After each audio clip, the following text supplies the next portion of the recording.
Halito Impetuaste OCO. Welcome everyone. I come in a little early to get the chat built up. Working on the Lost Confederacy. Welcome my brother Marcus Adam and Richard and Empress Vicky J. Welcome my brothers and sisters. And play my music and let the chat build.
It's like a jungle sometimes, it makes me wonder how I keep from going under. It's like a jungle sometimes, it makes me wonder how I keep from going under.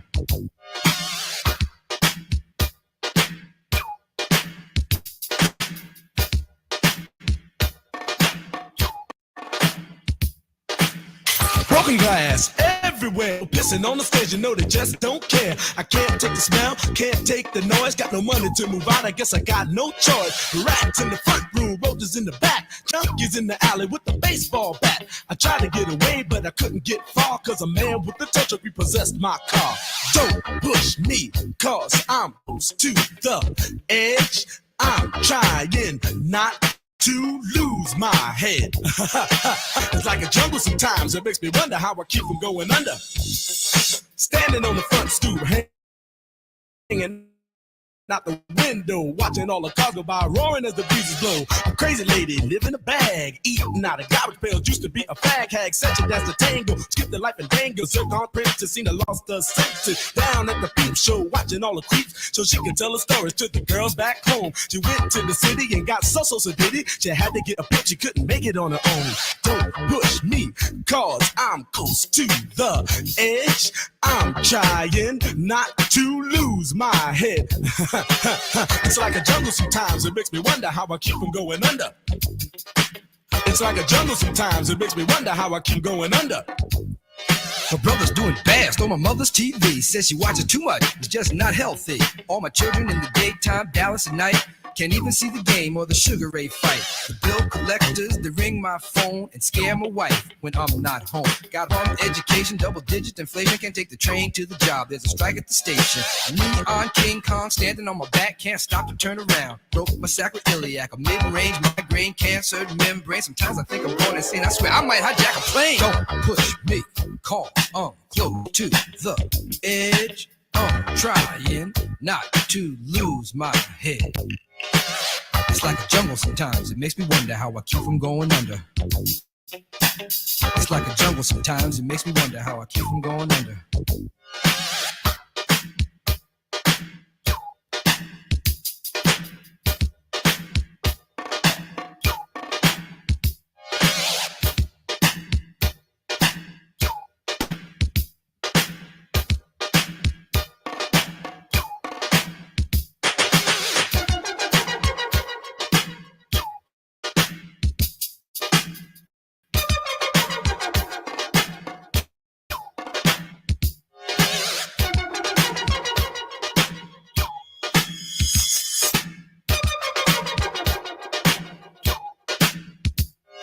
My son said, Daddy, I don't want to go to school because the teacher's a jerk. He must think I'm a fool. And all the kids smoke reefer. I think it'd be cheaper if I just got a job, learn to be a street sweeper. I dance to the beat, shuffle my feet, wear a shirt and tie, and run with the creeps. Because it's all about money, ain't a damn thing funny. You got to have a con in this land, milk and honey. They pushed that girl in front of the train, took her to the doctor, sewed her arm on the game. Stabbed that man right in his heart. Gave him a transplant for a brand new start. I can't walk through the park cause it's crazy after dark. Keep my hand on my gun cause they got me on the run. I feel like an outlaw, broke my last glass jaw. Hear them say, you want some more? Living on a seesaw. Don't push me, cause I'm close to the edge. I'm trying not to lose my head. Say what? It's like a jungle sometimes. It makes me wonder how I keep from going under. It's like a jungle sometimes. It makes me wonder how I keep from going under. It's like a jungle sometimes. It makes me wonder how I keep from going under. It's like a jungle sometimes. It makes me wonder how I keep from going under. A child is born with no state of mind, blind to the ways of mankind. God is smiling on you, but he's frowning too, because only God knows what you'll go through. You'll grow in the ghetto, living second rate, and your eyes will sing a song of deep hate. The places you play and where you stay looks like one great big alleyway. You'll admire all the number book takers, thugs, pimps, and pushers, and the big money makers, driving big cars, spending 20s and 10s, and you wanna grow up to be just like them. Smugglers, scramblers, burglars, gamblers, pickpocket peddlers, even panhandlers. You say I'm no fool, but then you wind up dropping out of high school. Now you're unemployed, all non-void, walking around like your pretty boy Floyd. Turned stick-up kid, but look what you done did. Got sent up for an 8-year bid. Now your manhood is took and you're a make tag. Spend the next 2 years as an undercover fag, being used and abused to serve like hell. Till one day you was found hung dead in the cell. It was plain to see that your life was lost. You was cold and your box swung back and forth. But now your eyes sing the sad, sad song of how you live so fast and die so young. So don't push me, cause I'm close to the edge. I'm trying not to lose my head. It's like a jungle sometimes. It makes me wonder how I keep from going under. It's like a jungle sometimes. It makes me wonder how I keep from going under. Yo, Mel, you see that girl, man? Yeah, man. Yo, that sound like Cowboy, man. Cool. Yo, what's up, money? Yo. Where's Field and Raheem, man? They upstairs cooling out. So what's up for the night, y'all? Yo, we can go down to Fever, man. Let's go check out Junebug, man. Hey, yo, you know that girl Betty? Yeah, man. My mom's got balls, man. What? Yeah, she got hurt. What just happened? What just happened? Freeze, don't nobody move nothing. Y'all know what this is. Get him up. Get him up, man. We down with Grandmaster Flash and the Furious Five. What is that, a gang? Just shut up. I don't want to hear you up now. Shut up. So what's the problem? Ain't no beautiful. Yo, you ain't got to get in the car. Get in the car. Get in the gas. I said get in the car.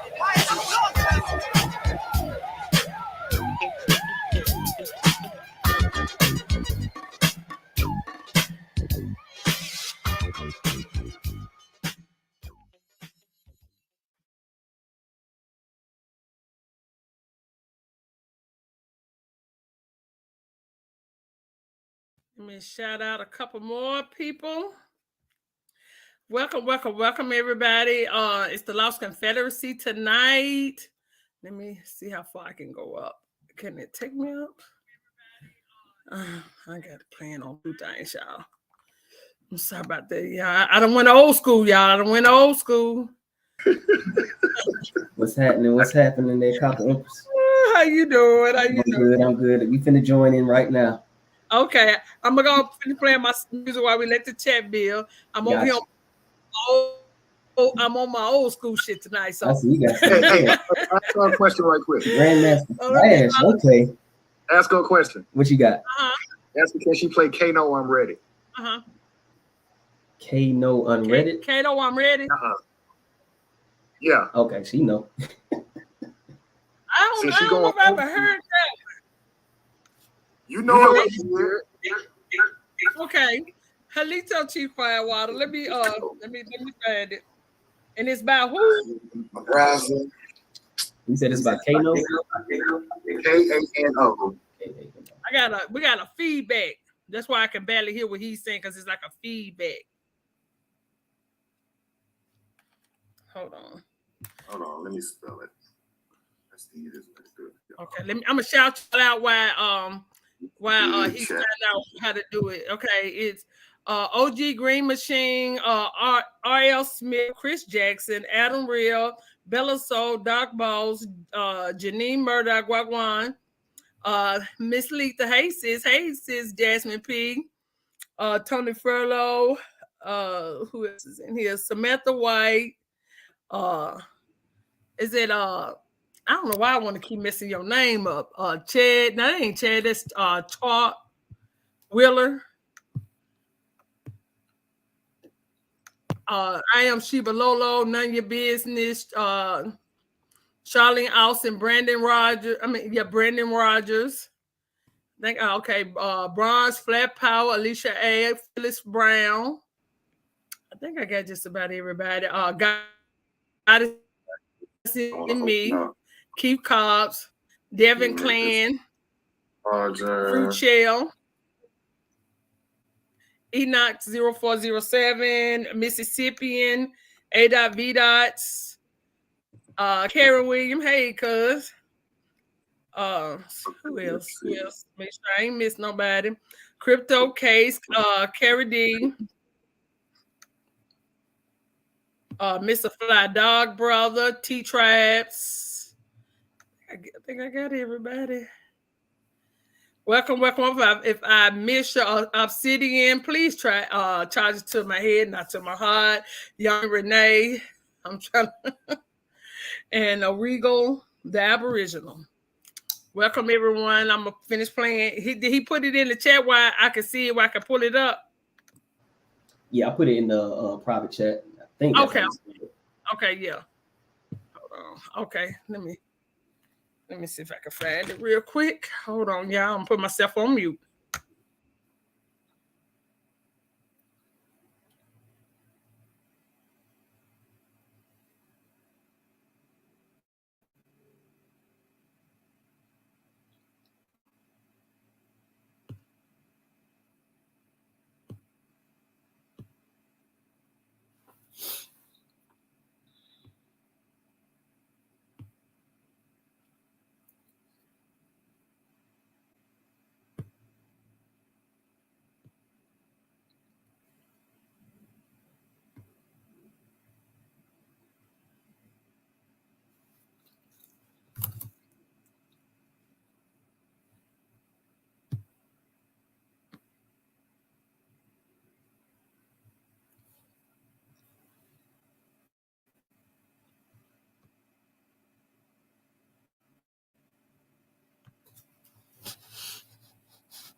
Which song he said it is? I see the Kano. I know it's an old song.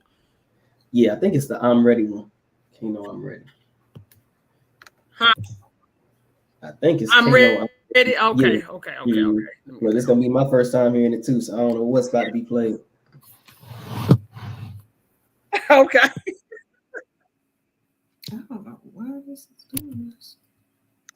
It's everything you wish for. Your site traffic is skyrocketing Serious? until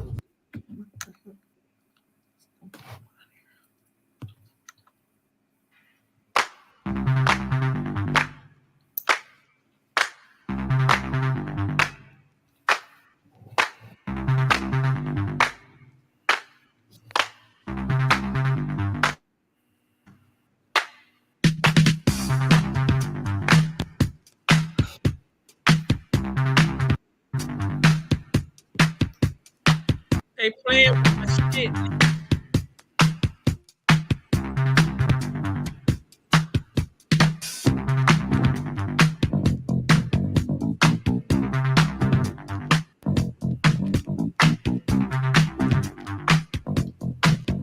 Yes, is that it?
The rhymes you are about to hear are true. MC's names have been changed to protect the innocent.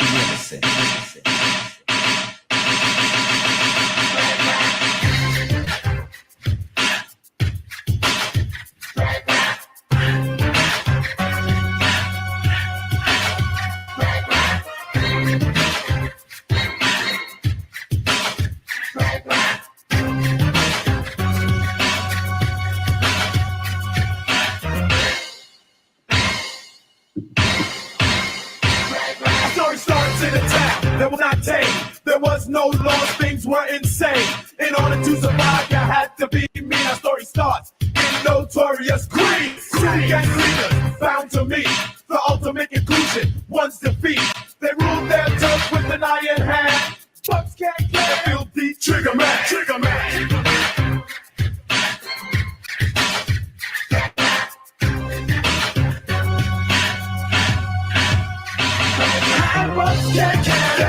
Don't mess. I saw a shotgun to blow out your chest. It's really Trigger Man, cause my way, I'm gonna cut off his head and put it up this way. Hold on to us, baby, don't you be so bold, cause that trash that you gotta put a hole, cause I'm definitely coming. You know I don't lie. Remember, but you used to run, but you can't hide.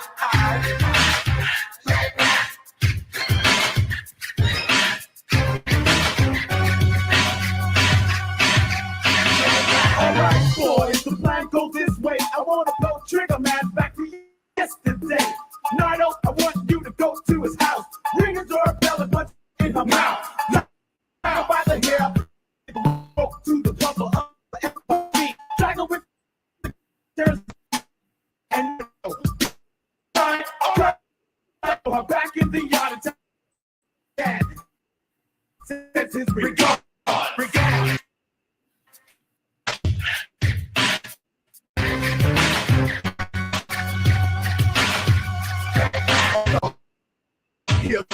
And money goes straight to who else can't care that heartless and tell him that it's time that he leaves this town. On your way back, bring me his son. Lock him in the trunk, yeah, that should be fun.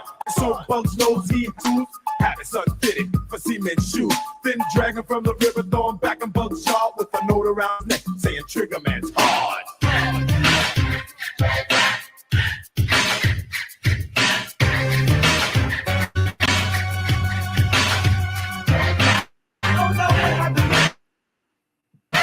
This safe and stay tuned till after this commercial break. Commercial break.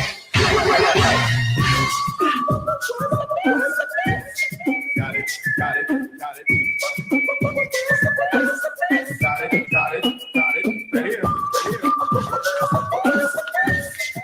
it. Right here. Right here. Got it. Got it. Got it. Right here. Right here.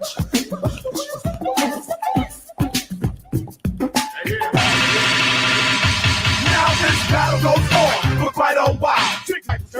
Bugs loses a child, but nevertheless, contest of power is getting more critical by the hour. With my feet on my desk, really button my hat, Bugs can't say the sign. I dropped this man. Trigger fixes his gun, my last words were clear. I said, boys, it's time to get busy out here. So we loaded up my hand with my gangland members. Some with Uzis in their hand, riding on the fender. Police was wrong, they was on the alert. Cause in a little while, house would be going berserk.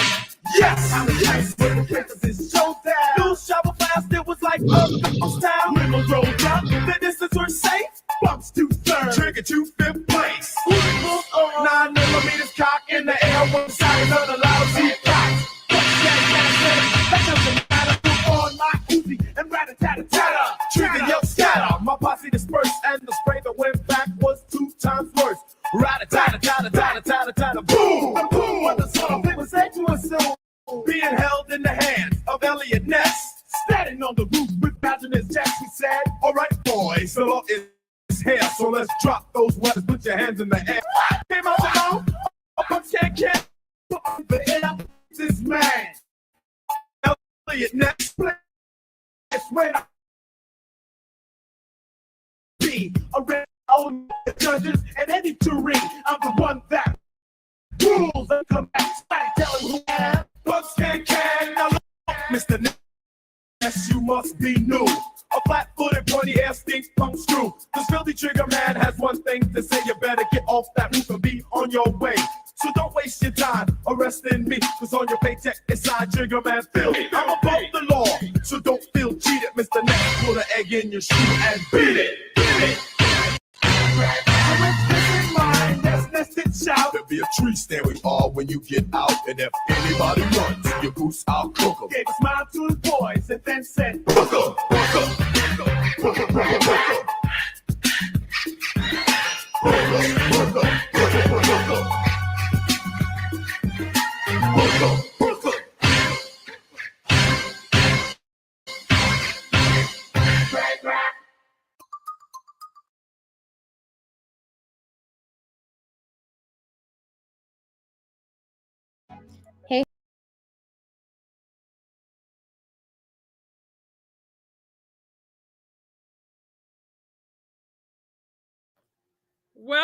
Welcome everyone. If I didn't get shout out, the Godfather, my cousin Zoe, all y'all, I see y'all coming on in. Come on in. We got the Lost Confederacy. I let them introduce themselves. Y'all have seen them here a couple times, and they're back again to bring their wisdom and knowledge back to the family. So please welcome the Lost Confederacy. Appreciate that, Copper Empress, and as always, flowers to you. Definitely appreciate everything you've done for us, just as helping us, build and again spread this knowledge to the people. Shout out to everybody in the chat, all the chiefs, everybody. Definitely appreciate you all. I go by Chief Biko, and I'll let everybody else introduce themselves.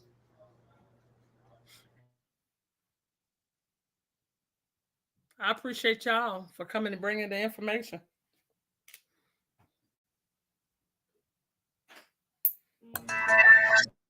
You're on mute, Chief Quietwater. Halito. Okay. Hey, everybody. I didn't even realize I was on mute, but peace to the chat. Thank you so much, Copper Empress, for having us on, and I look forward to a great build tonight. You're so welcome. I'm glad that you was able to make it. Likewise, Copper Empress, salute to you, Yes. Chief Alligator. I look forward. This I personally feel it's going to be an uncomfortable conversation because when we align ourselves with what our ancestors stood for on this land, we're going to see how far we've fallen. Mm-hmm. So I'm looking forward to get into it. All right. Absolutely. Without further ado, we'll go ahead and jump into it. Let me see, Copper Empress. Do I have the ability to present or share? Okay, let me share it. Okay. Is these some links in the back that you wanted me to put in the chat that you put in the private chat?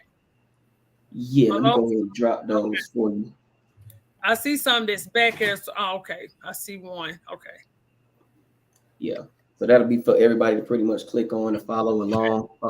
Gonna be reading through some of these documents, not per section, but definitely highlighting certain key aspects that's going to pertain to the topic at hand, which is self-preservation.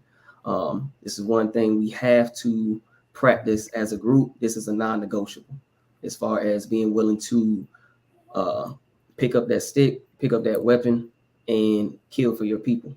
Because it's either, it's a kill or be killed type of mentality. And that's pretty much what self-preservation is. Okay, are you sharing yet? Let me go ahead. Share the screen.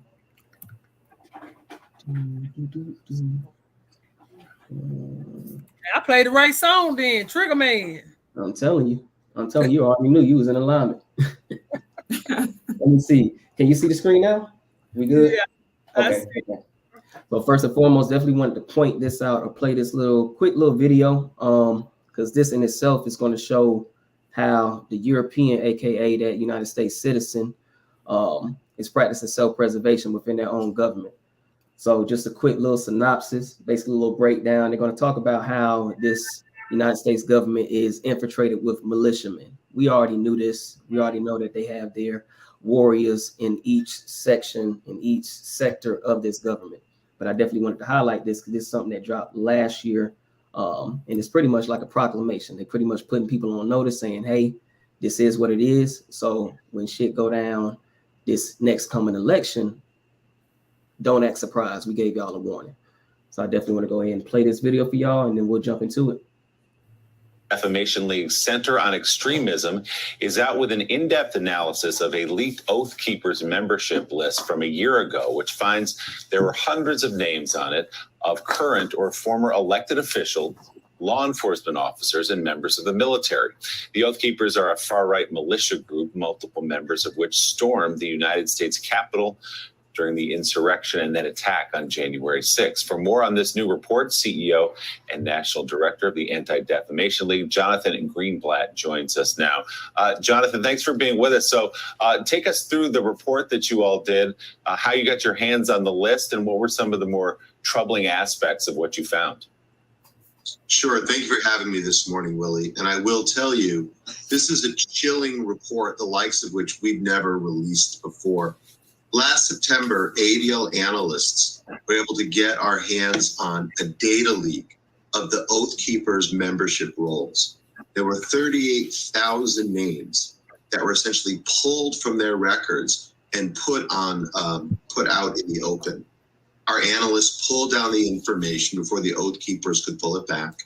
We used open source techniques, including public records, social media, and other methods to review every single name that we found. And I must say, we thought the Oath Keepers were a threat when they rampaged through the Capitol on January the 6th, but we had no idea just how deep the threat truly is. We found hundreds of active law enforcement members who are part of the Oath Keepers, 10 chiefs of police, 11 sheriffs, dozens and dozens of active members of the U.S. military, some 80 individuals who were running for public office, almost 24 of whom made it through the primaries and will be up this fall.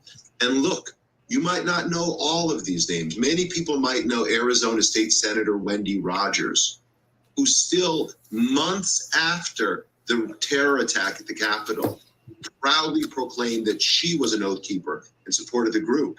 But I'm talking about a county commissioner in Nevada, a town justice in New York, a firearms instructor in Pittsburgh, a pastor in North Carolina, and it goes on and on and on. These are individuals with access and influence. These are individuals with resources and training. And these are individuals who have shown us they are willing to commit acts of sedition and violence against the U.S. government. Jonathan, are you surprised at the extent of the membership of the Oath Keepers and other far-right groups who apparently, or maybe they do know, that the underpinnings of the philosophy of these groups are rooted in race and religion? In other words, they're against anybody who isn't white. And Jewish people obviously have a target on their backs based upon their philosophies. Does this surprise you at all that their membership is so diverse in a sense? It somewhat does. I mean, look, right-wing extremism is the spectrum. We know that, Mike. And so there are white supremacists, there are sovereign citizens, and indeed, there are these armed militia groups. We know organizations like the Proud Boys. Tario, the head of it, is Hispanic. And indeed, there is some diversity among the Oath Keepers. But I think what's more frightening is the fact that they, for a long time, have prioritized recruiting active and retired law enforcement and military. We thought, Mike, they weren't being successful. We were wrong. We have a problem with an enemy inside our own ranks who has committed, as the Oath Keepers do, to uphold a higher oath, not to have fidelity to our commander-in-chief or necessarily to the jurisdictions where they work, but to their notion of the Constitution and a holy obligation that, again, puts minorities, puts Democrats, and puts ordinary citizens in their crosshairs. CEO of the Anti-Defamation League, Jonathan Greenblatt, thank you very much for coming on this morning. All right, perfect. So again, wanted to point that out, show that video to everyone in the chat, even if you've seen it before. But again, just to bring back, reiterate the point that they have their warriors in, again, each section, each sector within this government on this structure. So understanding that, understanding their structure, we have to do the same with ours. I mean, again, that's just right on alignment with the topic for today, which is self-preservation. So again, I want to start off first and foremost with, understanding what the definition of self-preservation is, because we need to understand that wholeheartedly, understand that, understand that, overstand it. So it says here, I'm gonna blow this up a little bit. Definition of self-preservation: the protection of oneself from harm or death, especially regarded as a basic instinct. A basic instinct in human beings and animals. All living things prioritize their own survival above all else. So we're not worried about no minorities. We're not worried about no other marginalized groups. We're not worried about anybody but our own self-preservation. And that has to be the mindset of our group as a collective. So again, above all else, and we'll do what is necessary to stay alive. So everything has to be put on the table. As Malcolm X said, by any means necessary. And again, that just has to be the mindset going in as a group. I agree, but we got a lot of people. Like I tell everybody, I be on TikTok now.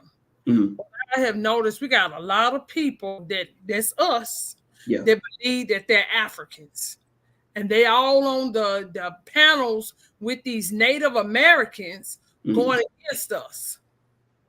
So my thing is now, either now or never. If you riding with them, you better know what side you're riding with. Absolutely. Because I'm at the point, all you gotta go. Every last one of you. I don't care if your bloodlines is tied to the soil. Because if you're going against the narrative and you choosing other people, you over there crying with them, making like we erasing these people, that goes to you too. That's at the I mean, because if you run around here claiming that we're erasing these people and you ain't did your own genealogy, you talking about a spit test and you got test two relatives, then that means you don't care who you are. You ain't did no research on your bloodline. So you ride with those test two babies you got, spit in the bottle and found your relatives in some spit. That's all I gotta say. And I'm damn sure at my end with it. That's just a perfect segue into this first document we're gonna get into, because it talks about that. But go ahead there, Chief. Yeah, I agree with you, Copper Empress.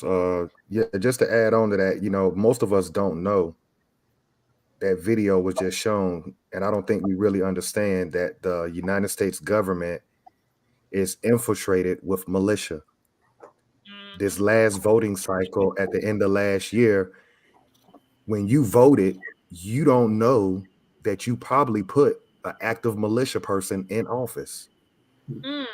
So while we're around tongue wrestling and infighting with each other, these people are organizing weapons and they're already in positions within government. Yep. So and we're putting it in. What you said. Go ahead, Chief Cloudwater.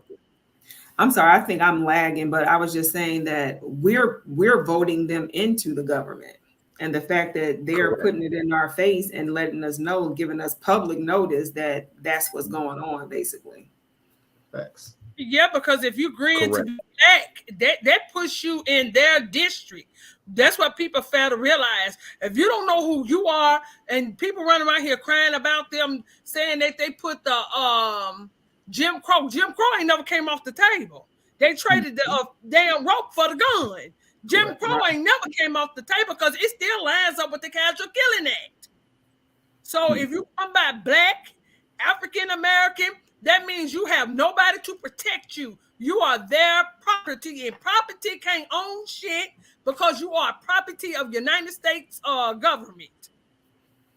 Well, which it ain't no government, because only a corporation has a government and a vice president, has a president and a vice president. Only a corporation can do that. So that should tell y'all where we at with this. If you ain't learned out the steps when it comes to a corporation, nigga, you think this is your government, you need to be right there where because you need somebody to steer your ass, whether it's off a cliff or not. Recovery. need deep recovery for sure. You had something to say, Chief Alligator? Are you good? We're living in perfect times, Copper Empress, and to everybody that listens to this video, because you can't deny that you didn't live through 2020 with George Floyd. You can't deny that you saw January 6, 2021 when they bum rushed the White House. So for those of us that still want to act like nothing's going on and this is completely normal times we're living in, it's kind of like what you said, Copper Empress. Only the strong gonna survive. Absolutely. That's the truth. Absolutely. And again, that's just a perfect segue, like you stated there, Copper Empress, thinking we're a part of this corporation that they want to pose as a government, but we're going to really see how we was running shit on our own land. We're going to show you the government structure that we come from, who we hold in esteem, and how we run things. So what I'm going to pull up here is the Constitution of the Iroquois Confederacy. Now, again, I would say probably majority of people on this chat, on the panel, come from the Muskogee Creek Confederacy. But again, this is a government structure, a family to the north, you could say, and how they ran things as far as within their confederacy. So again, what we want to do, and I want to pose the question for everybody on the panel as well as the folks in the chat, we're going to see again how far we have been removed from how we practice our own structure, our own government, and things that we can take away to implement for ourselves as well. Because it's going to highlight a lot of things that we are haven't done or that we no longer do. And again, it's going to probably shake a lot of leaves and hurt a lot of feelings, but it is what it is. We have to have these discussions. So the first, and again, this is a lot of sections, so we won't go section by section, but we will pull out certain key aspects, again, that correlate with the topic at hand, which is that self-preservation. But first and foremost, I want to get the structure, a breakdown of how we ran things underneath the Confederacy. So first and foremost, it was our women. We all know the bloodline and the family lineage came through the women. So in this understanding that, we have what is called the Royale women. I'm probably pronouncing it wrong, Royale women, but they were basically the noble women, the royal women of each tribe, of each nation. So they held the lordship titles, and they were able to give candidates, or they selected the candidates who they wanted to have as the Lord, the war chief, etc. Next, we have our lords in the Confederate Council. So again, if they are being selected by these royal women, they are going to be the head of each of these nations. And when they come together, they create that Lords of Confederate Council.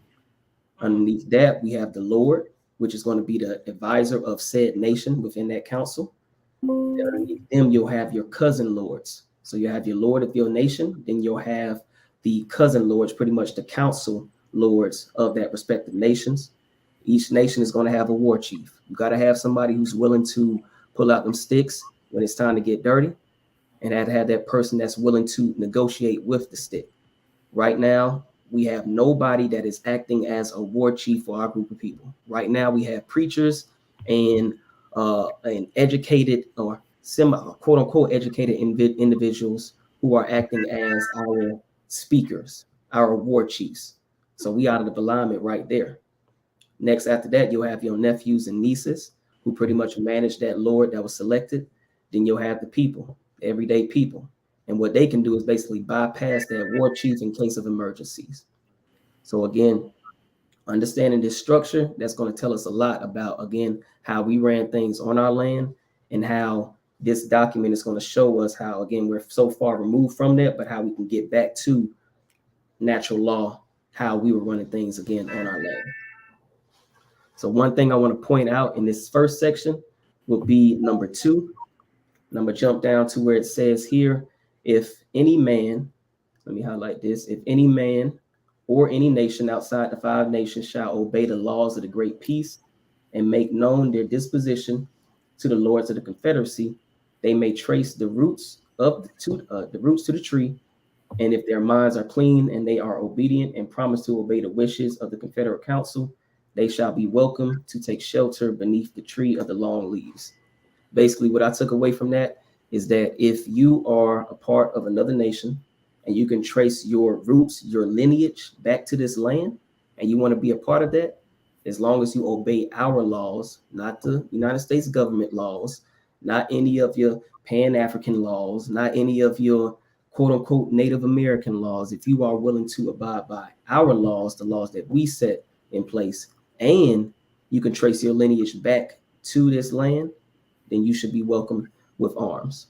So I'm gonna stop right there and let you all build on that. I'm gonna let you build on that, Chief Quietwater, because that's very key. And that's something that you kind of pointed out too earlier, Copper Empress, in regards to folks wanting to attach themselves to everything else but the land.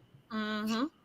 Yeah, I think it's okay. I think it has to start, like it says, trace the roots to the tree, and that's the foundation. And I just think that we have to start somewhere, and we have to know exactly where we come from. And all of these other narratives that we're running with, I mean, it just goes to what we talk about every week of knowing where you come from. Because if you don't know your history and don't know where you come from and don't know that this is your land, then the rest doesn't even matter, because you're just going to be lost out here, and you're not going to be able to, you know, give that information to your children and children and generations to come. So we'll forever be lost because we go by what we've been only told. Absolutely.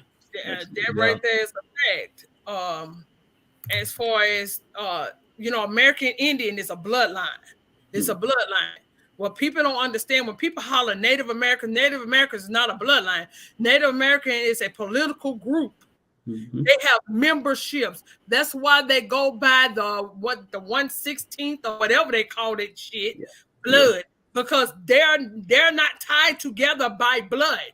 We are tied together by blood, and it's tied into the land. But they get, and still they want to act like they're the face, because this is what the government have done. It's on every, but not the government, the corporation has done wherever they went and set up, or the people that they have branches of their corporation have went and made these Asians the face of each landmass, and that's not true. Mm-hmm. They are part of the Asian invasion. Correct. So if you don't know by now that when they keep talking about this blood quantum, that means they're not blood. They're not. That means anybody could be a part of them, including Caucasians. I mean, Caucasian and Asian is the same people. Mm-hmm. So that's a political group. They make it political moves. They with a corporation, which is political. When they talk about Democrat and Republican, all that is political. We are blood. That's a difference. And it goes, like he said, through the woman is what ties you to the land. They don't go by it, and they can't even tell you that they go by it. Correct. Go ahead, Chief Alligator. Yeah, I'm in agreement with all of y'all. The first thing, I'm gonna go back to your structure. I think that's important for us to look at and just reflect on how far we've fallen. I don't know if we can put this in your chat on YouTube, Copper Empress, but we don't have. Okay. Yeah, I put it in the back chat, but we don't have title holders. You know. Go ahead. Is it a link, or is it just because I don't see a link for it? I put it in the chat, the 1 through 7. Okay. Okay. You want me to copy those and just put it in the chat like you put it back here, Chief Quietwater? I know I see it in the private chat. No, I put it in the YouTube. Okay. Thank you. It was probably further up. Yeah, that's a good. Okay. Go ahead. That's Chief a good litmus test for us, just to see how far we've fallen. You know, we don't have title holders anymore amongst us.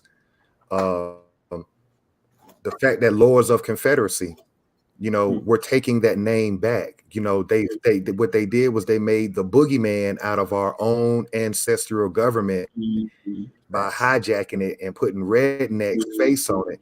So we are recovering slowly but surely, just by the fact that we're willing to embrace that Confederacy is an American form of government.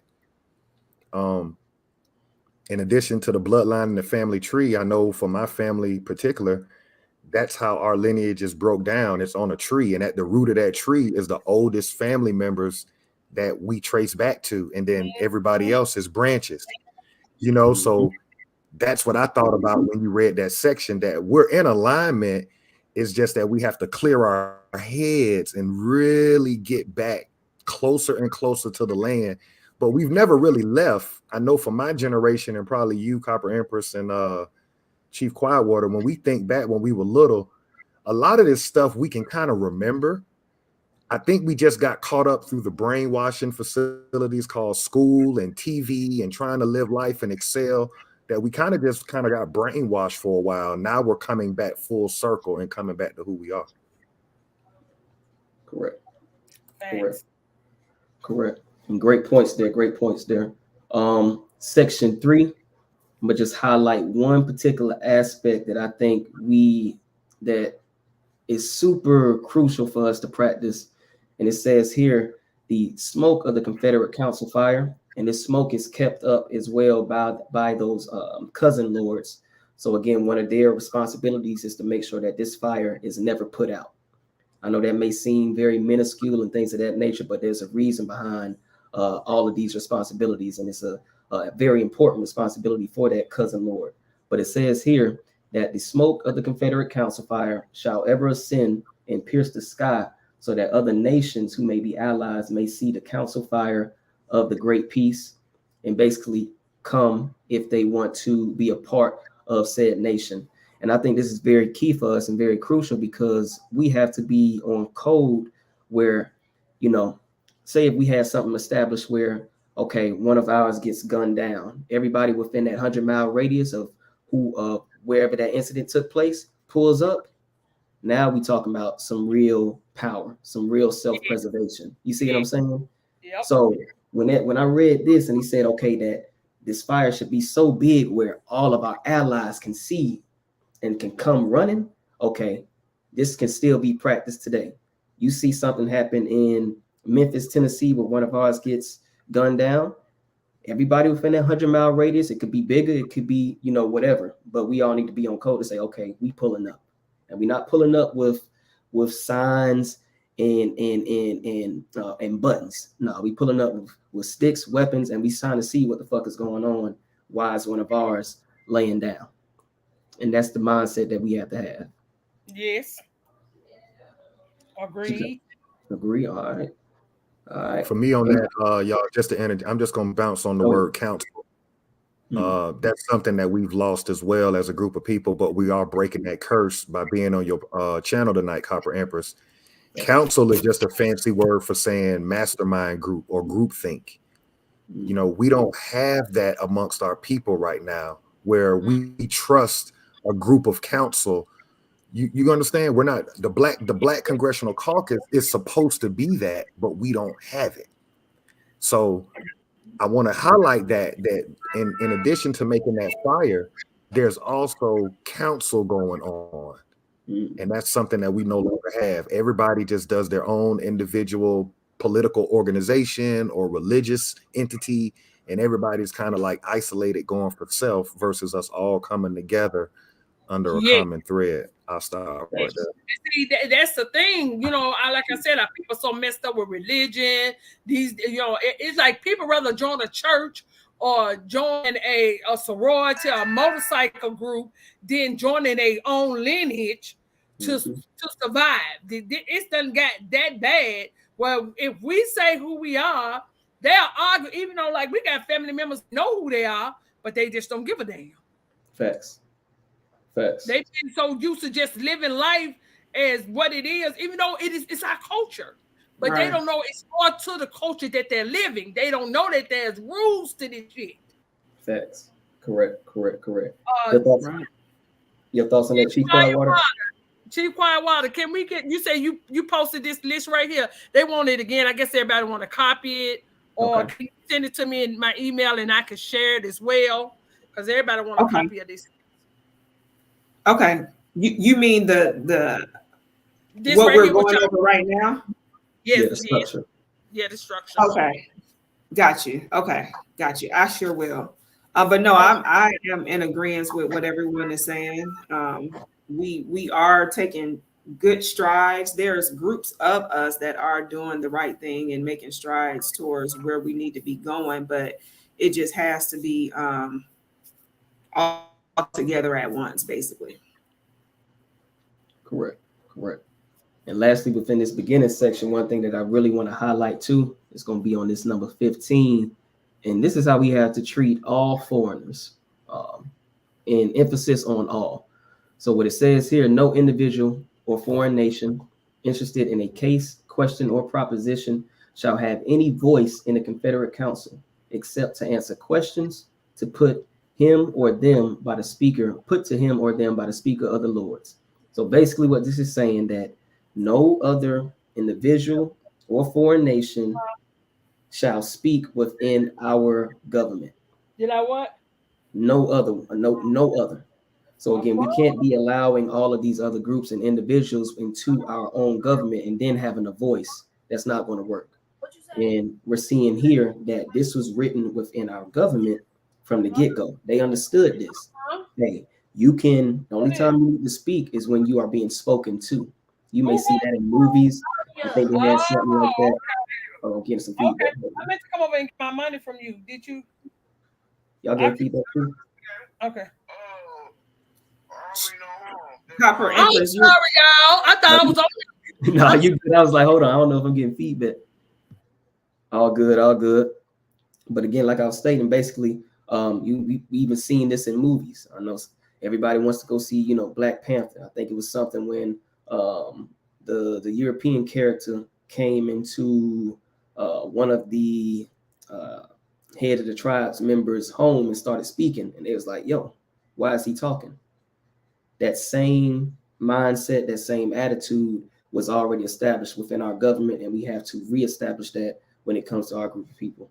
Did you kind of want to build on that, Chief Quietwater?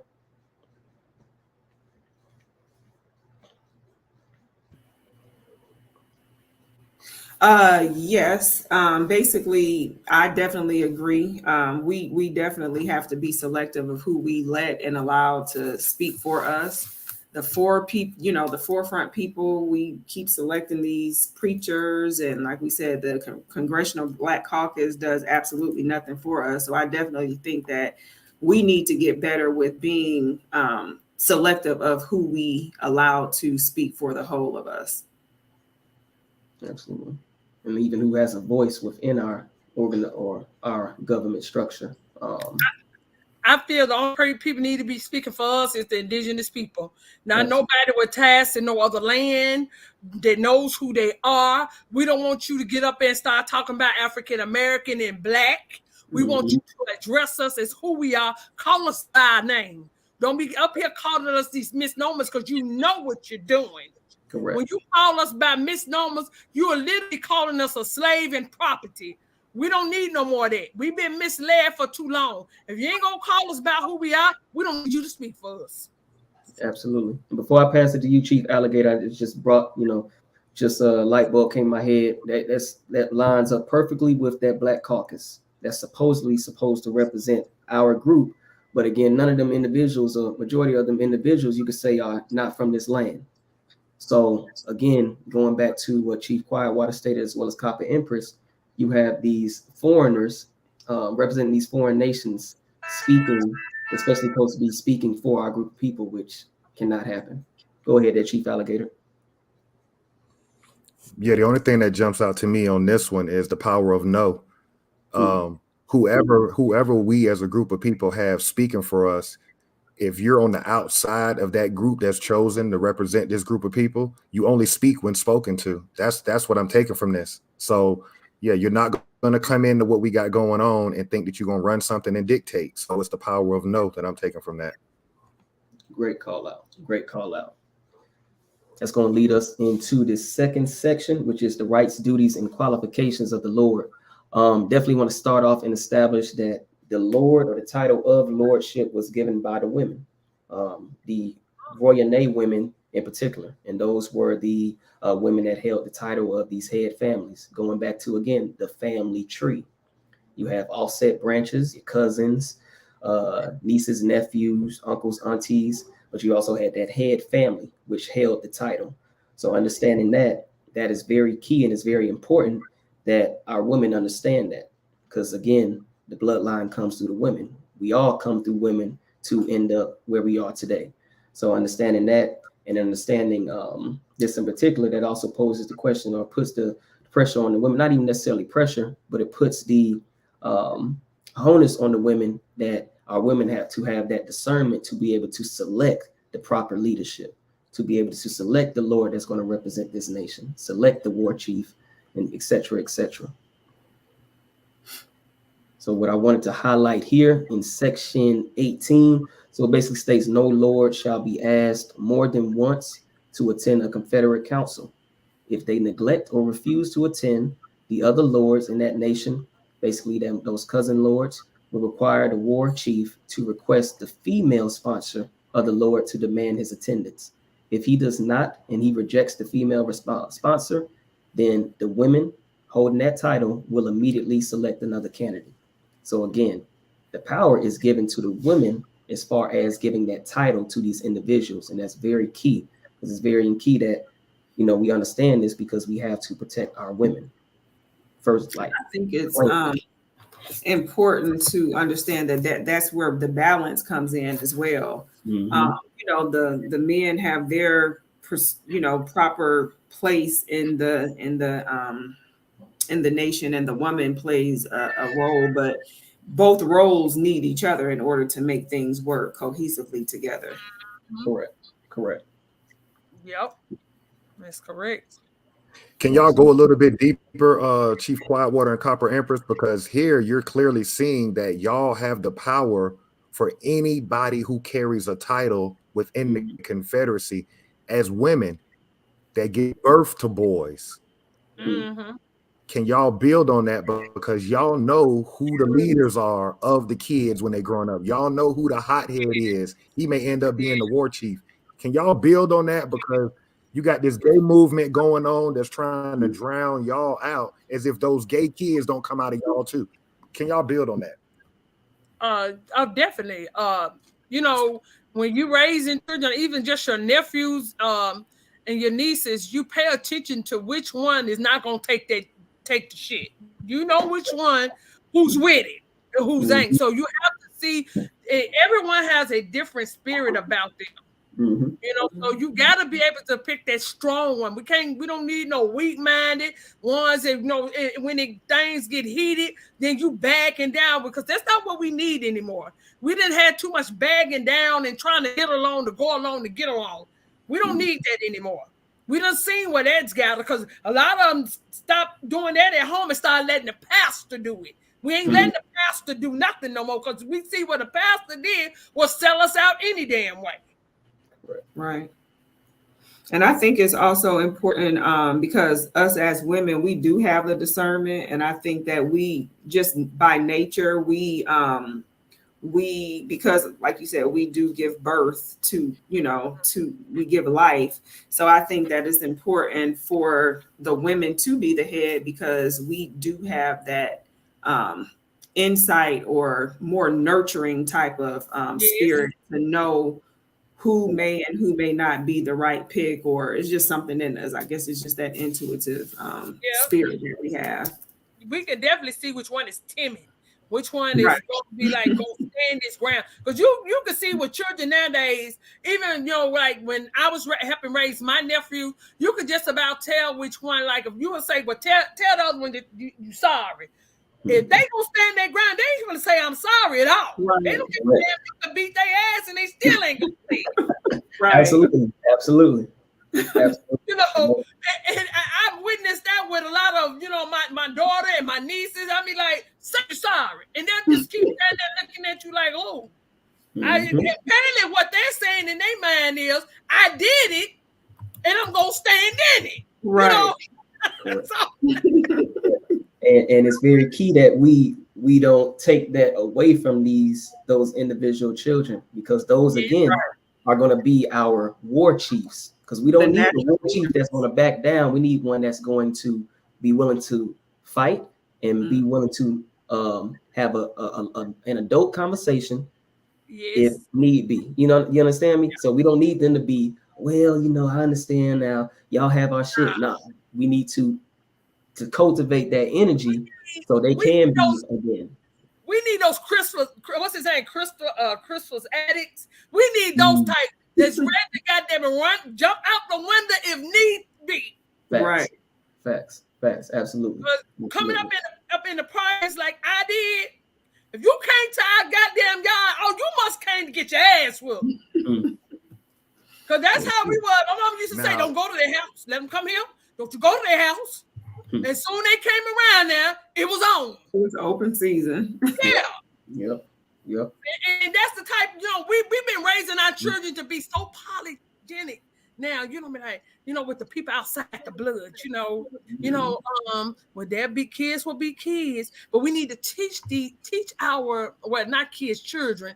We need to teach our children what's the difference between us and them. You need to know the enemy.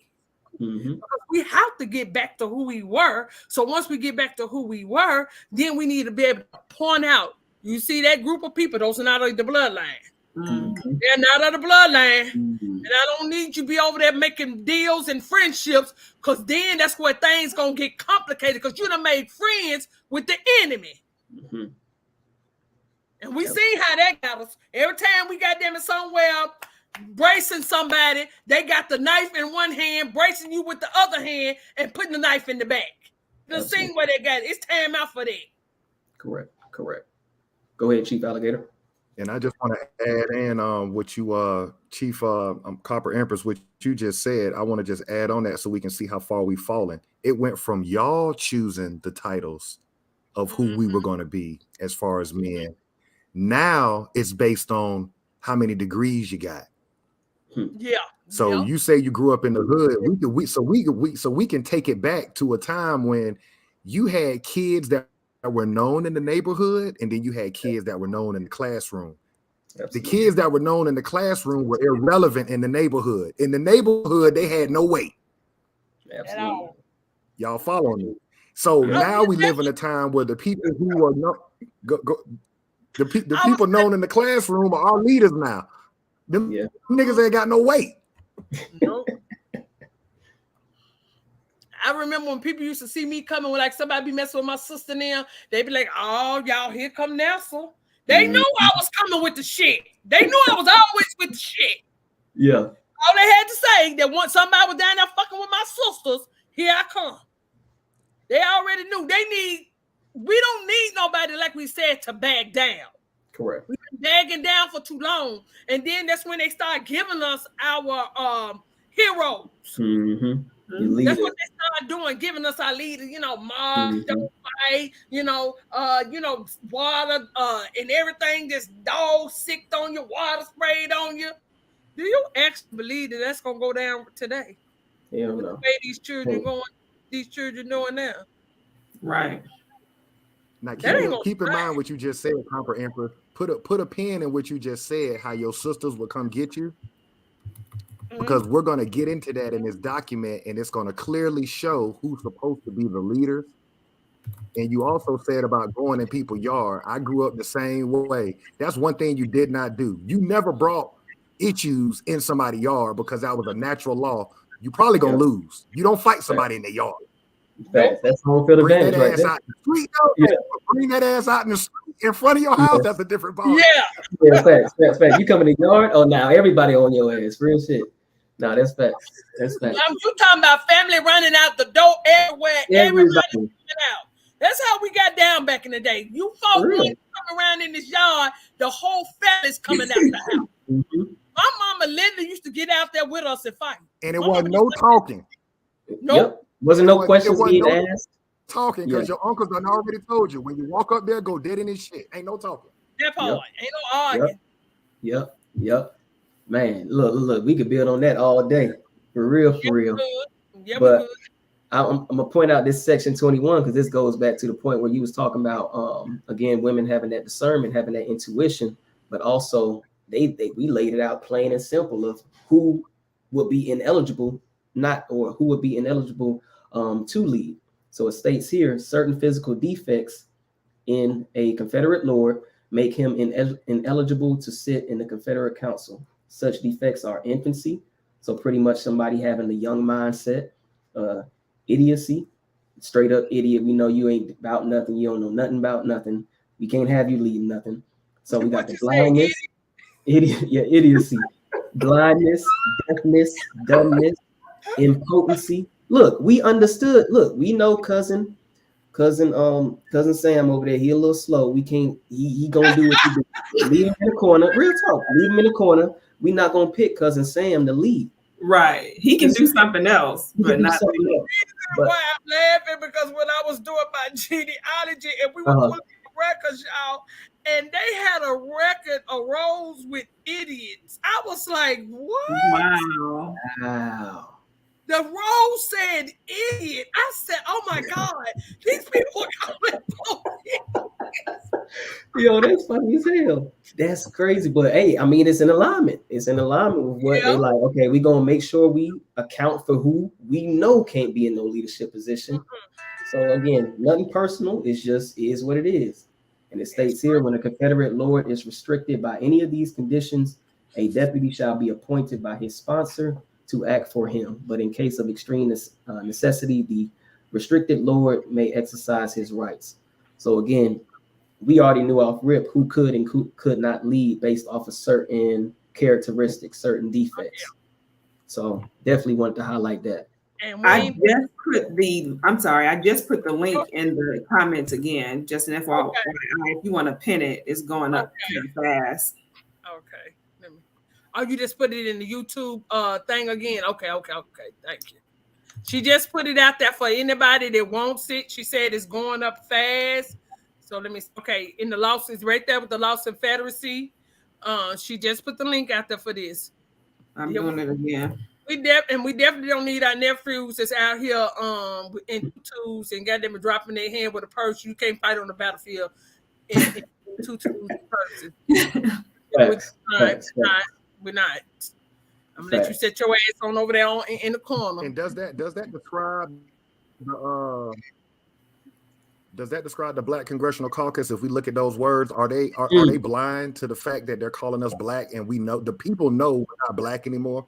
Doesn't this kind of rhyme with why they will be disqualified of speaking for us? Yes. Got idiots running that shit. But why would you call yourself the Black Caucus? Right. And just the term black means dead, and caucus means dead. Both of them are corpse, a dead corpse. Yeah. Congressional dead corpse. And here's the irony of it, as we now that we're in the 1968 Indian Rights Act on Sundays, here's the irony of it, Copper Empress. We know that a week after King was killed, Congress passed the 1968 Indian Rights Act. So why the fuck would y'all come up with a black caucus? Exactly. We done snatched the sheets off of it. Yeah. So again, it's all about keeping us asleep. And as they say, you know, they would do it. Once they stack the food, then they got to give us something to calm us down. And that's what they've been doing this whole time. Every time they take something from you, they got to give you something to calm down. Okay, let those get out of control over there. You know, they'll burn down the whole city messing with them. You damn right. If we can't have it, your ass can't have it. And that's the type of shit we will be on. Because it's our shit. Correct. Very key in that. And like you all stated, that rhymes perfectly with who are supposed to be representing us. And as you stated, they represent nobody, because the words black and caucus is dead lawfully, dead as far as being recognized as a group of people, everything. Chief Alligator said they saying they need access code to the document. Okay. Access code. Okay. Access code. Okay. I think you just have to resend it. Okay. Let me see. I'm gonna share it for everybody. Everybody should have it now. Please like, share, and subscribe to those if you can share. And please go and subscribe to the Lost Confederacy if you haven't. So everybody, if you pull up that document, just refresh and y'all should have access to it now. I'm gonna jump into number 24 because this is very important when it comes to who is being selected as that Lord. And again, the Lord is basically just the advisor. So this person is supposed to look at things from a holistic view. He's not supposed to be irrational, not supposed to be emotional, supposed to be even keel and be logical about decisions that's being made. So it states here, the lords of the Confederacy of the Five Nations shall be mentors of the people for all time. The thickness of their skin shall be 7 spans, which is to say that they shall be proof against anger, offensive action, and criticism. So the lords are not beyond reproach. They can be criticized, they can be critiqued, and they should not get angry because of those critiques. Their hearts shall be full of peace and goodwill, and their minds filled with a yearning for the welfare of the people of the Confederacy, not the people of the African nation, not the people of the Hispanic Congressional Caucus, of the people of the Confederacy, your people, not anybody else, not again marginalized communities. With endless patience, they shall carry out their duty, and their firmness shall be tempered with a tenderness for their people. Neither anger nor fury shall be lodgment in their minds, and all of their words and actions shall be marked by calm deliberation. So I think that's very key, and it goes back again, since the women are the ones that's going to be appointing these individuals, having that discernment. Just like you can pick out, okay, this is the badass. We know he's going to be the one to go ahead and set shit off. So we need him as the war chief, but we have the thinker. The badass respects the thinker because he's like, you know what, I ain't even look at it from that point of view. So the advisor, that lord, he's supposed to be the one that everybody respects because he's mentoring everybody. He's responsible for the whole nation, the whole tribe. So that's very key. See, they remind me of my nephew. And like people in the neighborhood be like, "Ooh, them badass children." And they be the children that you hate to see because you be like, go home, go back home. Ain't nobody got time for that today. Yeah, look, y'all can't spend the night. You can't spend the night. Now you gonna fuck up my house. Yeah, all that. You can't spend the night. Y'all stay outside. You can't, Yeah, them the kids that you would only let play in the front yard. They couldn't come in to get water. They couldn't come in and use the water hose. Use the water hose outside. Yeah.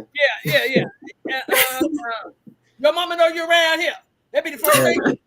Thanks. Because the parents crazy too. Exactly. That's why when we first came into this, about how things should be ran, I'll be good as a war chief. I would not be good as a chief. Because the chief is only the face of the nation. So she's the face of it, of your nation. I wouldn't be that because I'm very vocal. So I couldn't be that person because I'm always ready to cut a motherfucking head off. You got that warrior spirit.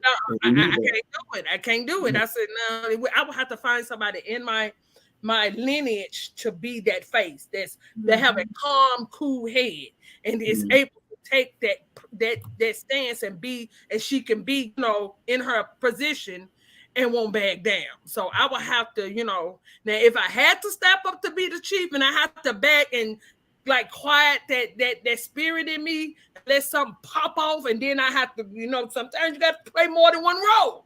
Correct. Got to be versatile. In this day and time, yeah, because in this day and time, it's going to be a lot of people playing more than one role. But as long as you playing that role for the bloodline, that's what matters for me. Absolutely. Chief Quiet, what are your thoughts? No, I agree. I totally agree with everybody. Okay. And Chief Alligator, anything you took away from number 20? I put that link in there one more time. People keep asking for it, but it's going up because there's so many comments. Y'all got to copy it there because it's going up. Let me see if I can put it in the back chat and I'll keep dropping it. Put it in the private chat and I'll keep putting it in after so long it goes up. Okay, I just did.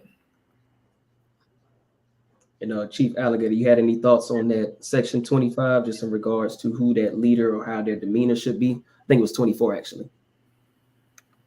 Yeah, it's just defining again mentor. Go ahead. I'll tell them. Go ahead, Copper. I was just gonna tell them take this link, and they need to actually be going over this with your relatives. This is something that you really need to be doing with your relatives because we're a dire need, and people really don't get it. We really need to be having these conversations with our family. It's okay on here so we can all, converse and go over it all. But really, when it all counts, we ain't all in the same place. So we all need to be having these conversations with our own relatives. Go ahead, Chief Alligator. Yeah, I agree with you. Again, it's just going back to mentors on this number 24. And I'm going to speak on my family specifically. I'm the black sheep, if you will. You know what I'm saying? So what I'm saying is what my family had to learn is when you run stuff, everything that you just described in this definition comes with it. The thick skin, you understand? Having proof against anger. And a lot of times certain family members, because of their schooling, they think that they can be in certain conversations and it just don't work like that. You know what I'm saying? I'm kind of cut from your cloth as well, Copper Empress. I would be a war chief. And we're going to get into who actually runs the Confederacy as we go through this. But everybody's not built for everything. Those of us that are very scholarly, y'all need to be doing the research for the war chiefs, for the shot callers. We the ones that need the intel, because if we go back to when we were kids, everybody came to us in the neighborhood telling us what was going on. We made decisions whether or not we were going to pull up or not on bicycles and fight or whatever. So it's the same thing as adults. Y'all, we're getting killed and y'all in the room talking about let's negotiate. Sometimes there is no negotiation. I'm gonna stop right there. Great point. That's gonna lead us right into the duties of the war chief. So I'm gonna jump down here into section, right here, number 36. The name, duties, and rights of the war chief. So I definitely wanted to highlight this number 37. Basically states here, let me highlight all of this.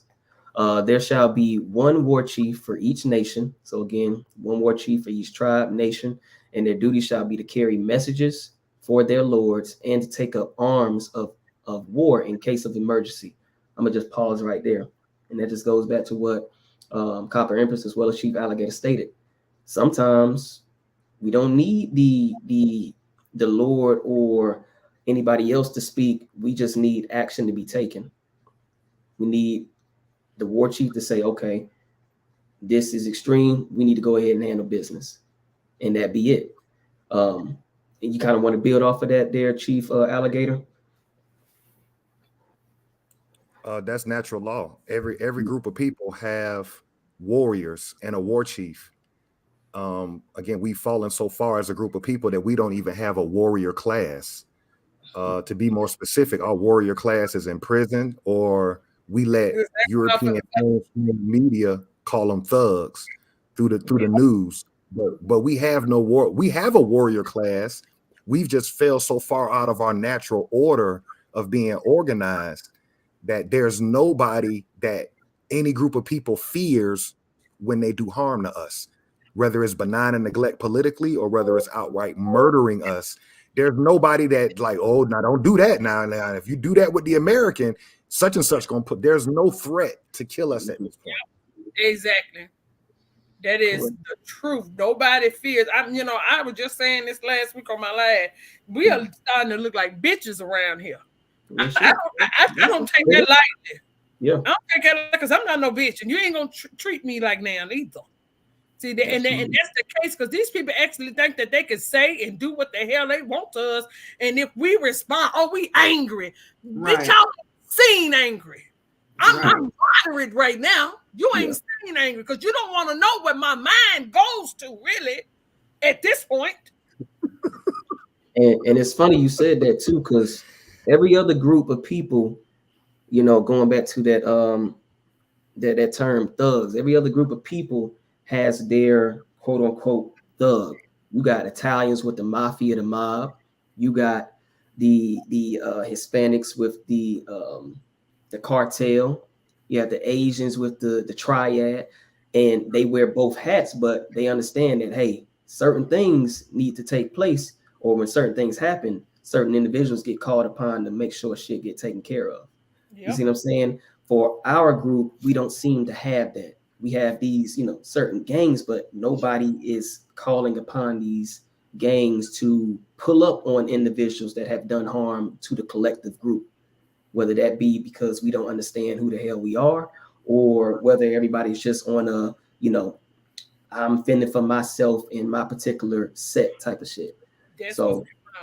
And I think also too, when we do have just a mere glimpse of some type of organized power, it starts to crumble from the inside out. It can't, we can't build anything because it starts with us, where we start the infighting and things like that. So we allow us to be looking like bitches out here in these streets because we tear things down from the inside out. So it's hard anytime we do have any type of organized opposition or organized force to stand up. It don't last long. It doesn't last long. No, because we're allowing other people to come in and infiltrate. Mm-hmm. And that's been the problem the whole time. We have, because all skin folks ain't kin folks. Correct. Negroes will sell your ass out for a piece of change now. It don't take much. Just find a nigga that's down and out. Get him to clean up and go and infiltrate. Yeah, and then he's in and he's finding out the move so he can go back and tell his daddy. That's what he is. He's your pappy. So you make your move to go back and tell your pappy. And the shit be so crazy too, Copper Empress, that you selling out for fiat from a bankrupt ass country. So you really just selling out for goddamn coupons or monopoly money just to turn on your own people. Come on, y'all. There you go. And that's what we really gonna have to stop, because everything you ever had was infiltrated. And it wasn't started by you. Only all this other stuff that was, was started by one of these Jesuits or one of these other people putting the money up to start. So we don't need their money. We don't need shit from these people to start up shit. And then they keep gaslighting with, there's too many killings and then take the guns. No, bitch, you'll never get us like it. We finna catch us with our drawers down, nigga. Not finna catch us slipping. We know you take ours. That means y'all got y'all's. Correct. And just kind of lean on that, because again, this just talks about, that war chief and what their responsibilities are. It says here, they shall not participate in the proceedings of the Confederate Council, but shall watch its progress. And in case of an erroneous action by the Lord, they shall receive the complaints of the people and convey the warnings of the women to him. So basically, going back to what you all stated, the warrior chief he basically has his ear to the streets. He's the voice of the people. So they come to him whenever there's concerns, and he'll come to the Lord and say, hey, so such and such happened. I think we need to ride on this. Or such and such happened. I'm still getting some intel. We're going to see what's actually going on. So this war chief is the voice of the streets. We'll hear rappers say I'm the voice of the streets and all that shit, but what's happening when your people get killed? Nothing. So we have to understand that, hey, there's levels to this, and there's a specific title and a responsibility of that war chief. Also, the people who wish to convey messages to the Lord, they go through the war chief. It shall never be his duty to lay the cases, or it shall be his duty to lay the cases, questions, and propositions of the people before the Confederate Council. So again, just highlighting that voice of the streets, voice of the people, and that is one of their key responsibilities as a war chief. Would you kind of want to build on that, Chief Quietwater? I definitely agree with you for sure that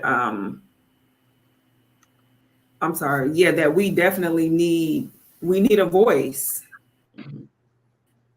I think that's the main thing. And just piggybacking off of what you said, we just have to it has to be some kind of structure, basically, and that's just what we lack. Yeah, I definitely think so. What about yourself? I definitely agree with that. And like we said, we definitely got to have somebody that's vocal. And we don't need nobody that's as well as being vocal, we need sister nations, because that's another thing. Somebody's wounded over here, we got our sister nation. Because see, that's this nation to nation. Correct. And we all up under one umbrella. We got our wars, you got your warriors. But when it comes to us, we have to keep the peace amongst ourselves, because we're going to need each other.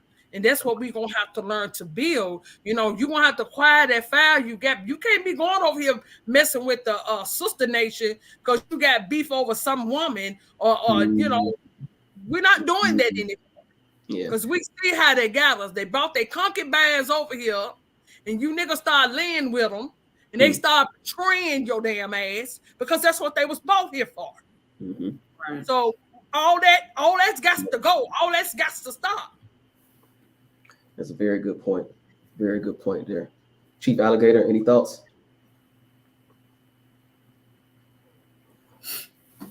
Yeah, no, I'll touch on that on my section when we get to it on the war chief. You kind of already touched on it. Okay. The last one, we're going to look at here for this beginning section, clans, and I believe it's consanguinity.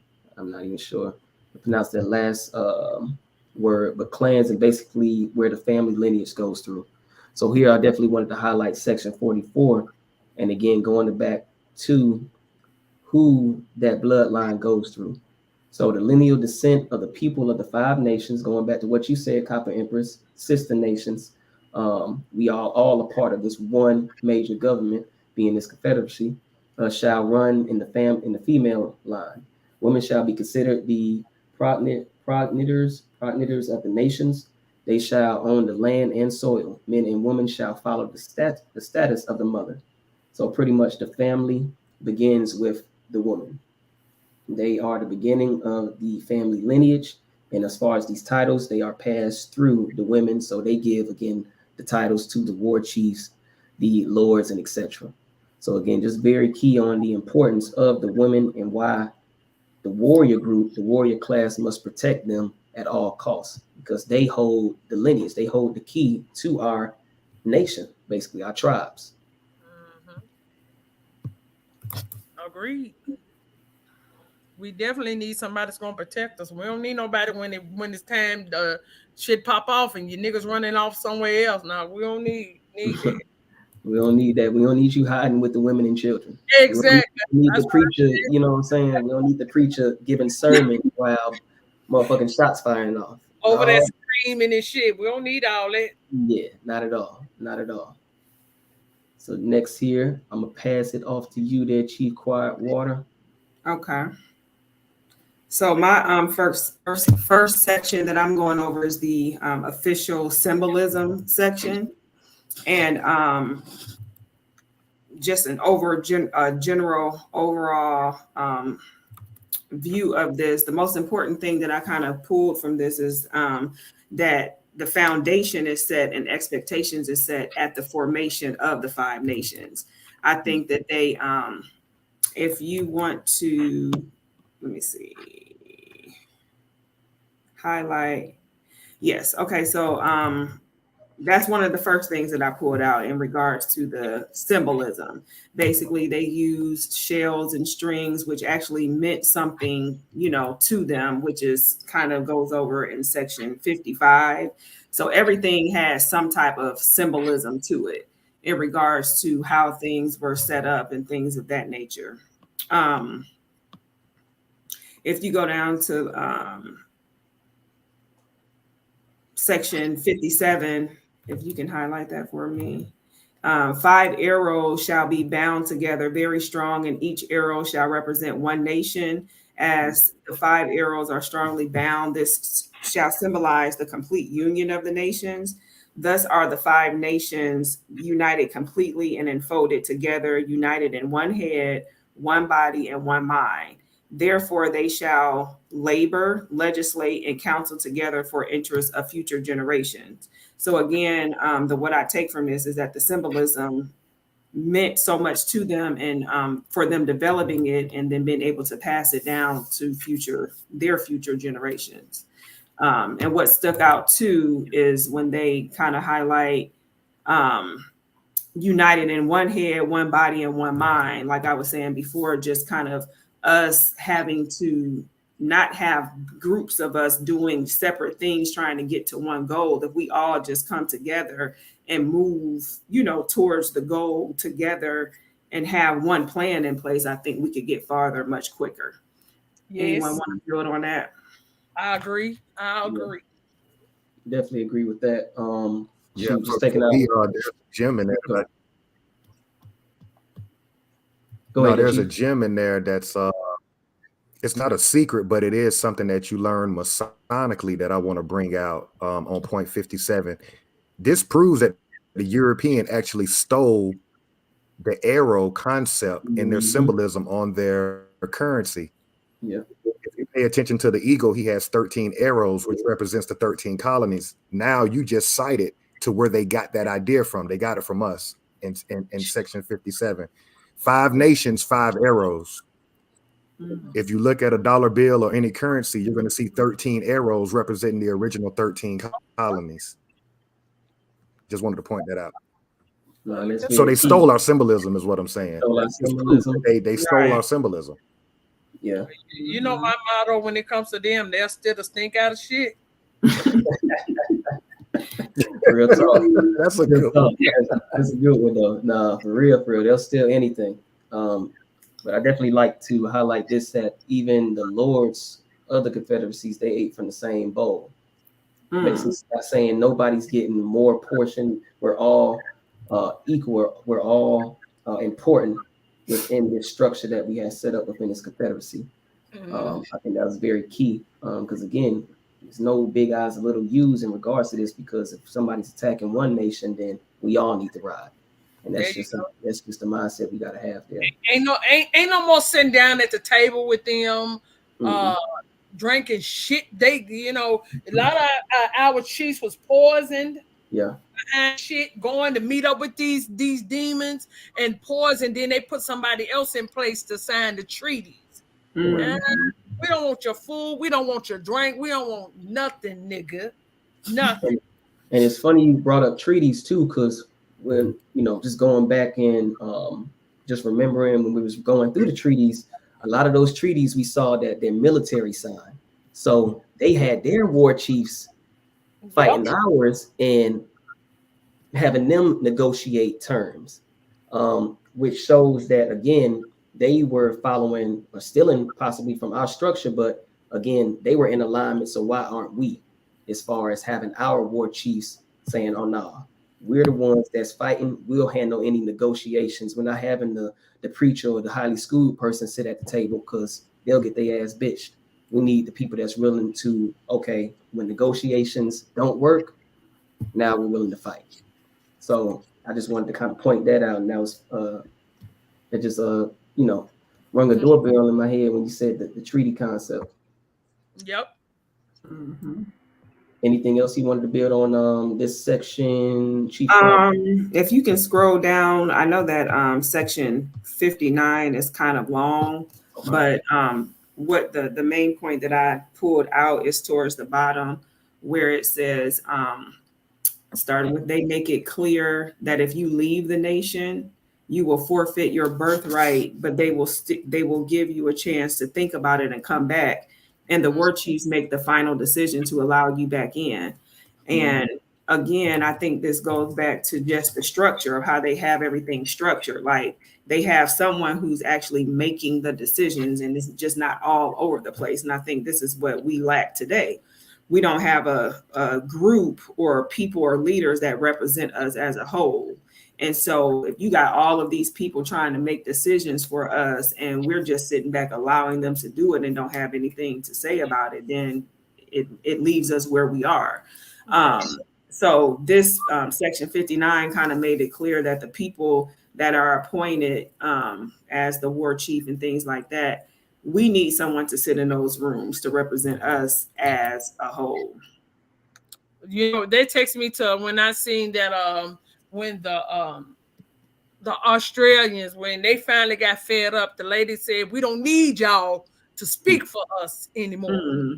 Because anytime you let somebody speak for you, don't mean they have your best interests at heart. Because anytime y'all speaking for us, you're not calling us by name. So we don't want you to speak for us. You're giving us all these misnomers. You got the world thinking that you brought us here by slave boats. Got the world thinking that you niggas are the original people now. Facts. Right. So we don't want y'all speaking. We don't want y'all to have a meeting without us. Exactly. If we didn't call the meeting, it ain't no meeting. Damn, that was a key point in one of the sections above. If you all, as far as the chat see it, it was something regarding like, hey, if this leader isn't in attendance, then the council or that meeting is illegal. So they have to be there in order for that to be a legitimate meeting. But go ahead there, Chief Alligator. Yeah, I'm just the cat is out the bag now. As we read this, we see who has the power under a confederacy, and it is the war chiefs. Because the war chief is the god. Let me kind of explain this for a second. If everybody has to go to him with their concerns, and he's the only one that can go to the Lord Council, this little section that Chief Quietwater just pointed out shows who the god is in the confederacies, that it is the warrior class, because that warrior chief has to he gives the ultimatum to that Lord that may want to give up his birthright. What does that warning look like coming from a war chief? If you do this, I'm gonna chop your head off. Thanks. You might want to come back tomorrow and think about what you're gonna do. So I can relate that growing up. The everyday kids in our neighborhood, if it was a county fair, the neighborhood didn't go until we were ready to go. Because they felt protected. If you understand what I'm saying, comprehend. Yep, everybody got together. There was that crew in the neighborhood. Yep, that's how it was. Mom, everybody ready to go. Come on, y'all. We're gonna walk down here. That's how it was. How we did. That's how we. And you know what? Back then, there wasn't too many of us kidnapped either, because we all hung in groups, and one jumped, everybody jumped. Because I had that, if you don't jump, when we jump, we beat your ass when it's over. Facts. No, you're absolutely right about that. Even the girls that normally wouldn't be outside, if it was a big enough event, even the girls that didn't come outside in the neighborhood, their parents would allow them to join all the kids to walk to that event because they knew they were protected. Yep. Because they knew, okay, the neighborhood going, you can go with them because ain't nothing gonna happen. Everybody coming back safe. Exactly. And it's something that you stated too, there, Chief Quietwater, that they would make the decision as far as the war chief, and usually that person can tell when somebody's bullshitting them. You know what I'm saying? They have that intuition, they have the street smarts to distinguish, okay, you bullshitting me, you really trying to come back in the nation on some agent shit, or you're trying to so they're able to distinguish that something that maybe the Lord wouldn't be able to in that nation. So it's very important, like you stated there, and Chief Alligator, them having that understanding of okay, when to take a life and when to spare one, type of thing. Yeah. And then the last part of this section, number 70, it says, when the adoption of anyone shall have been confirmed by the lords of the nation, the Lord shall address the people of their nation and say, now you of our nation be informed that such a person, such a family, or such families have ceased forever to bear their birth nation's name and have buried in the depths of the earth. Henceforth, let no one of our nation ever mention the original name or nation of their birth. To do so will be hasten the end of our peace. And that's just kind of a summary of the sections before. But what I take from that is that just the foundation of knowing where you're from. I think so much of the stuff that we have been reading and going over is, again, going back to knowing who you are and where you're from, and not allowing just anybody into the family. So the Lord confirms and approves anyone that is adopted into the nation. So always knowing, where you come from, and their symbolism would be acknowledging the string of shells that is passed down from generation to generation. So it just further explains how their symbols of the shells and things like that is so important to them. Yes, ma'am. And then second section I have is the law of immigration. And basically it's pretty clear to me. When any person, number 72, when any person or any of the people of the five nations immigrate and reside in a region distant from the territory of the Five Nations Confederacy, the Lord of the Five Nations at will may send a messenger carrying a board belt of black shells. And when the messenger arrives, he shall call the people together or address them personally, displaying the belt of shells, and that they shall know that this is their order for them to return to their original homes and to their council fires. So basically, they'll give you a rope to see, you know, if you're going to come back. If you don't come back, they're going to send somebody for you. And you can't just abandon your nation. The Lords have the authority of bringing you back to your birth nation. So I think that coincides with us today with having someone having the authority to check these people like the Congressional Black Caucus, and they need to be disbanded and just thrown out. You know, we need to have the authority to be able to do that same thing, like get rid of the people who mean us no good, basically, is what I take from that. Yeah. Shoot, I say from this, I took pretty much also don't stray your ass too far from home, because we are doing to protect you, kind of like what y'all was saying earlier. Don't take your ass in that person's neighborhood. You'll make sure don't take your ass in their yard. Bring it to the street or somewhere we can actually have our jurisdiction or be able to actually come for you if necessary. So that's what I took away from this, you know, making sure that we're all within a close enough proximity to where we can come and assist you. Because if you too far away, then okay, now what can we do? Exactly. You know. And that goes to like with these fraudulent ass policy pushers that's out here killing our people because they think that this corporation, by them being a part of the corporation, that it's cool to go out here, pull us over, play the color of law with us, harm us, throw us in fucking jail, kidnapping, and then it should be just that on that. Right. This time out, you're on our land. You're on the land of the people that we allowed you to come here, and then you're gonna come here and mistreat us. Yeah. I mean, it's so many things that we have against us, and niggas is still playing. Yeah. You're still playing. You think this is a game. You think shit gonna get better. Shit is not gonna. Shit is real. Exactly. Real. We're playing on the goddamn battlefield thinking it's a playground. This shit is real. Every time I look at the news, and I tend to try to stay away from the news because I don't like to see the bullshit. But I know that it's real, and I don't want it to always enter my space. I know what you're doing, but these people think they black.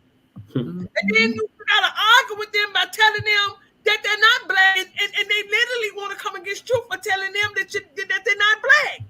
Then the ones that can't get it, won't get it, you's a dead motherfucker. Yeah. And there ain't shit you can do because that's your choice to believe that they gave you that turn. But you're not arguing over, okay, if I came from a nation, but let me find my nation. You want to argue with me about calling yourself black. Yeah. And you don't even know what it is. You don't know what it means or anything. A line will have to be drawn. Yeah, but you proud to be that. You proud to be that, nigga? Then that's what you is, a dead ass nigga then. Yeah. Yeah. Can't help everybody. No, Can you talk to Chief Alligator? I don't know if he's still there. Yeah, on this part right here, it just shows that the messenger, the Lords of the Confederacy, is going to send a messenger and play the devil's advocate. What happens if you don't heed to that message? Who's responsible for going and taking care of that? That's going to be the warrior class. Yeah. So everything goes back to the warrior class. And the last thing I just keep reading this document. I just refer back to my childhood and Copper Empress and Chief Quietwater. We can all relate to this because we've lived long enough.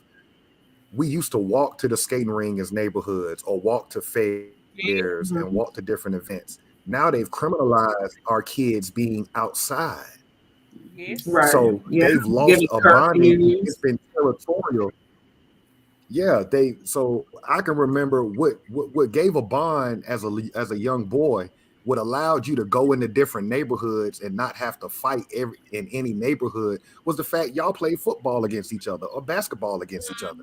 That gave you the pass as a teenager to go on the other side of town or date a girl on the other side of town. They're making these kids, they've criminalized our kids being outside, so they don't know what it's like to walk in a group of 30 to the skating ring. You know, so we got to look at what's changed even in our lifetime. They even criminalize just one person walking to the store now. You can't just be by yourself going to the store and back home. Right. Them ready to pull you over. I did watch a video today on TikTok where a young man just went to the store. He said, look at him. It was a policy holder.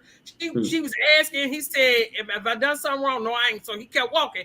So soon he cut through the apartment, she done pulled up in the apartment, started run down and grabbed him. See, it's that type of shit that pisses me off.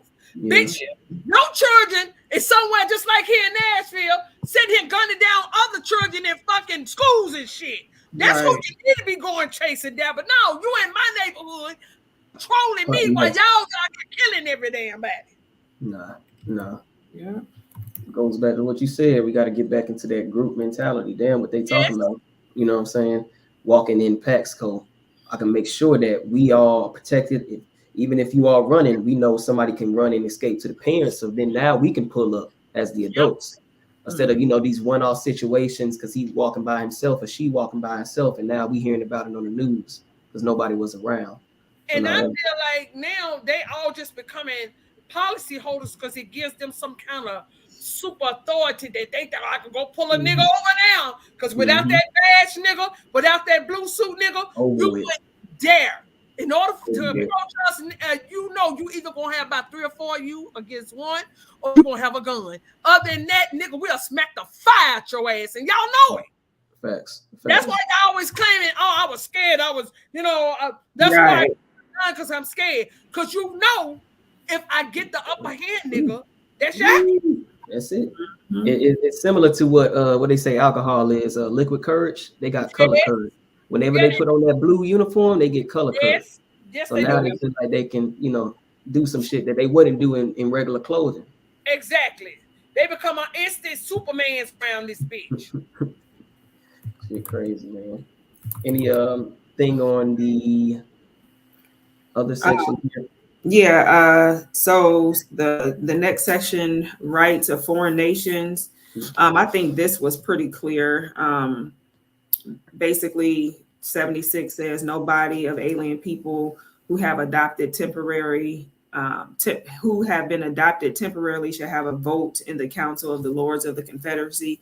So basically, if you're foreign, you don't have no say so at all in what we have to vote on or any things that we put on the table. Basically, I think that's clear because we allow other people to infiltrate our stuff, and the things that we're trying to accomplish. So I think this goes back to that in reference to what we have going on now.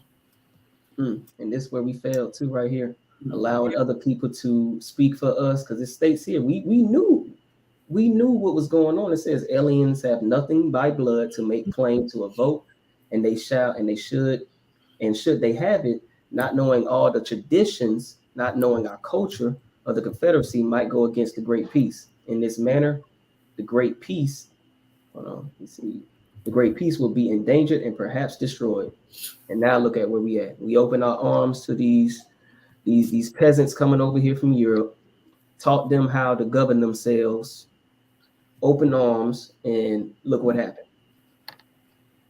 And I believe I put the pastor is the one that really played a major role in how we collapsed the pastors. And our people was believing that the pastor could get us to heaven. That's what we fell off at. Yeah. Thinking, because if we go and sit in Jesus' house is what they called it, going and sitting in his house, and the pastor is reading in a good word to get you in heaven. That's where we fell apart at. Right. Can't nobody get you no damn way because he don't even know the motherfucker exists. So how the hell he gonna get you there? Facts. Exactly. You have anything, Chief Alligator?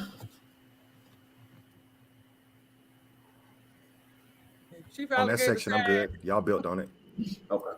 Okay. And then so the last section I have here, I do believe, I think, is that the last section? Well, yeah. Okay. Is the rights and powers of war. 79 says the Scanawaith shall be vested with a double office duty and with double authority.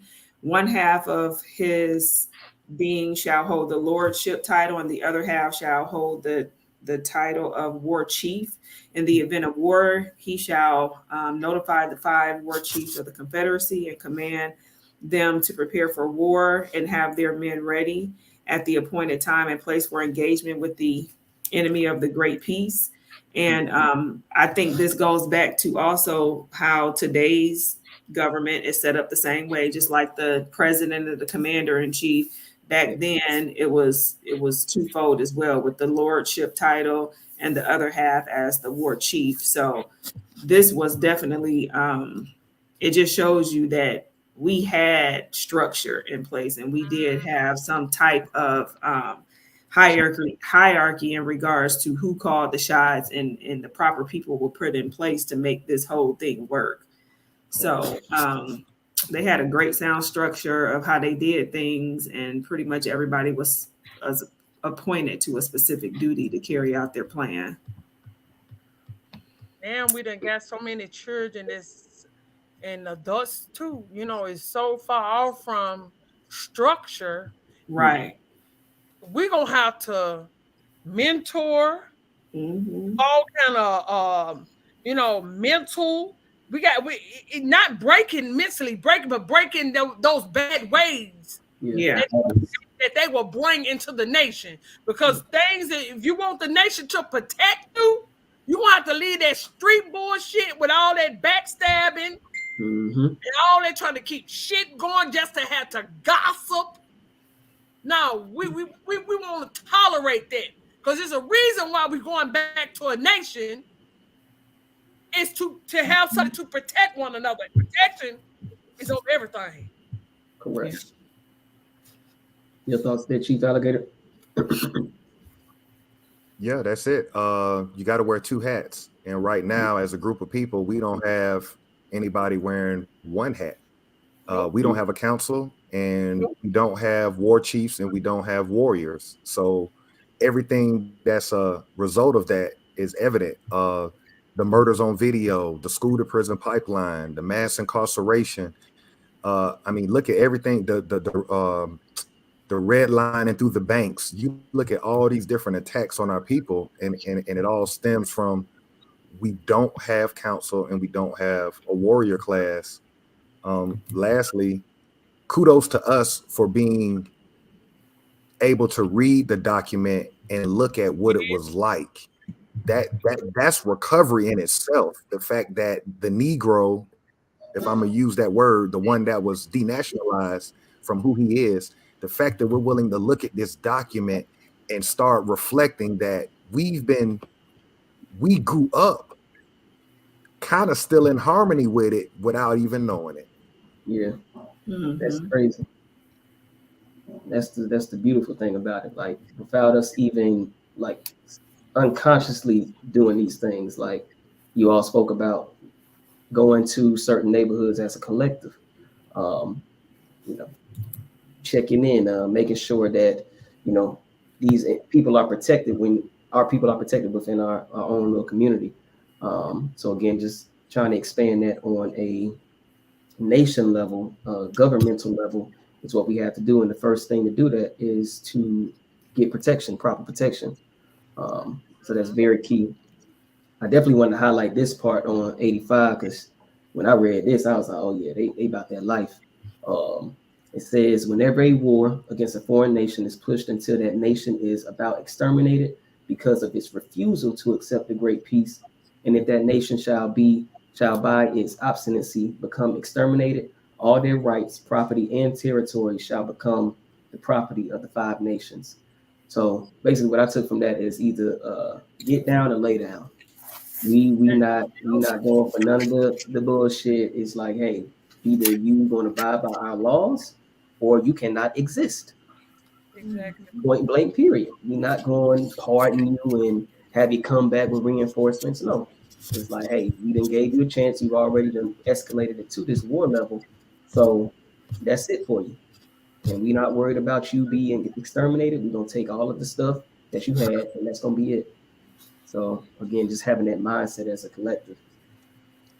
We definitely can't have nobody come in and tap the nation after we done went through and to build it, and to have these people that's vibrating at that level that they hate to see our people come together. We definitely, can't have that.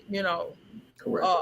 I've seen some people, on other platforms talk about building it. You got brothers that's, married to Caucasian women, and they was like, well, can my wife join? You can join. Your children can join. She's just a part of you. She would never be on any document because we ain't letting her walk away with a goddamn thing. That's been our whole problem. That's real. That's real. And that's what you gonna have to accept if that's the life you choose to live. Exactly. Like you stated. No, I definitely am in alignment with that. Did you want to point out anything else within this section there, Chief Quietwater, before we move to Chief Alligator? No, that pretty much sums it up for me. Okay. T Sky says she would love for us to speak with us about coming to California. Hey, family from the West Side. Mm-hmm. Okay. We definitely have to get this bill. We need people that was once in the gang life to go out as gang members. Facts. Because they're lost. They don't know who they are. They just know their territory, which is we are territorial people. Correct. They need to provide their territorial. Correct. They just doing it to be doing it. That's not what that was for. Mm-mm. You just can't be out here shooting up the place, killing children, and thinking it's cool to do this. That's not what we look. We're looking for people to correct all the bullshit that these motherfucking demons done came over in here and fucked up. Mm-hmm. Absolutely. And it's funny you said that because we're gonna touch on it because we're gonna compare and contrast some of these organizations, some of these gangs, and see if they were still implementing certain things, certain principles, certain policies, certain procedures that we're seeing within this Constitution. Because we can't leave them out there. We can't leave them out Correct. there. If we're gonna build, we can't leave them out. We have to bring them in because some of these are our children, some of these are our kin people. You know, we have to bring them in. We can't just leave them out there, for these motherfuckers to get them and put them in prison because that's what they're doing. And we're gonna need them because those are gonna be the warrior class, most of them. Facts. Be honest with you. That's a fact. Go ahead, there, Chief Alligator. Let you take off. Okay, if you can highlight that first section of 92 under treason or succession, stop at great peace right there. Stop at great peace. Okay. If a nation, part of a nation, or more than one nation within the 5 nations should in any way endeavor to destroy the great peace by neglect or violating its laws and resolve to dissolve the Confederacy, such a nation or such nation shall be deemed guilty of treason and called enemies of the Confederacy and the great peace. So what I took out of that first point in that section was embrace the reality you will have enemies. That comes with power. Power brings enemies. Right now, we don't have any enemies. The people who speak for us are telling us to get along with everybody. That's not life. Nope. If you really have control over something, you're going to have enemies. So we have to embrace this reality as a group of people. And it starts from within. The people who have been misrepresenting us, they have committed treason. They are our enemies. The people who call us black, Negro, and color, you're our enemies. Y'all want to build on that little part right there? I definitely think that is definitely accurate. Like you said, we don't have enemies because we're not a threat to anybody. So I definitely think that's a good point. Go ahead there, Copper Empress. Oh, I've been on that all night. They definitely are our enemy because you know exactly who we are. But what you've been doing is selling us down the damn river. That's what you've been doing.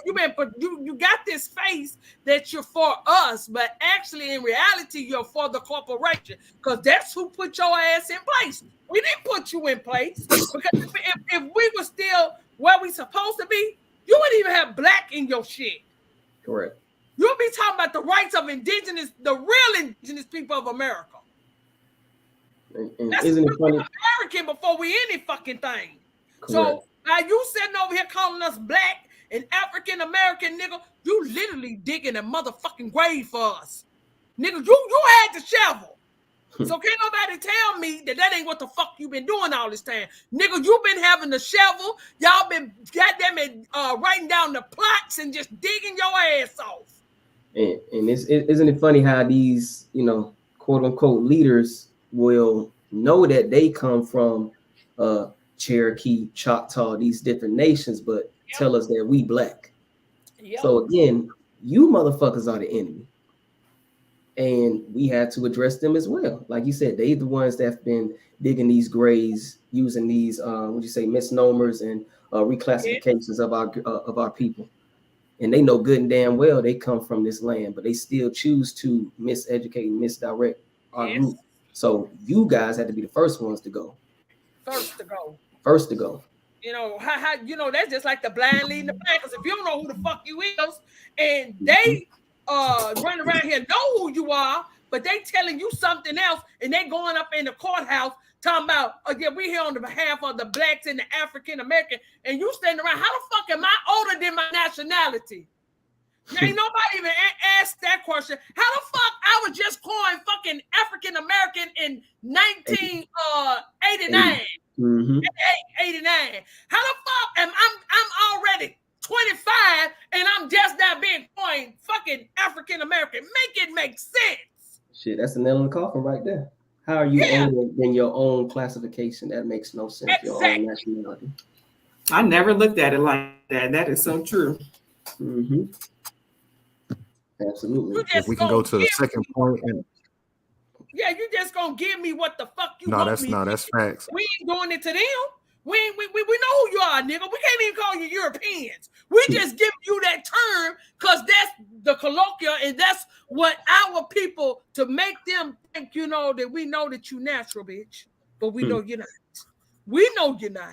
But if that's he's the man of the motherfucking massive, we just gonna give you European, because bitch, I can give you a couple other things, and it wouldn't be starting from the wound. Facts. Go ahead there, Chief Alligator. Take off.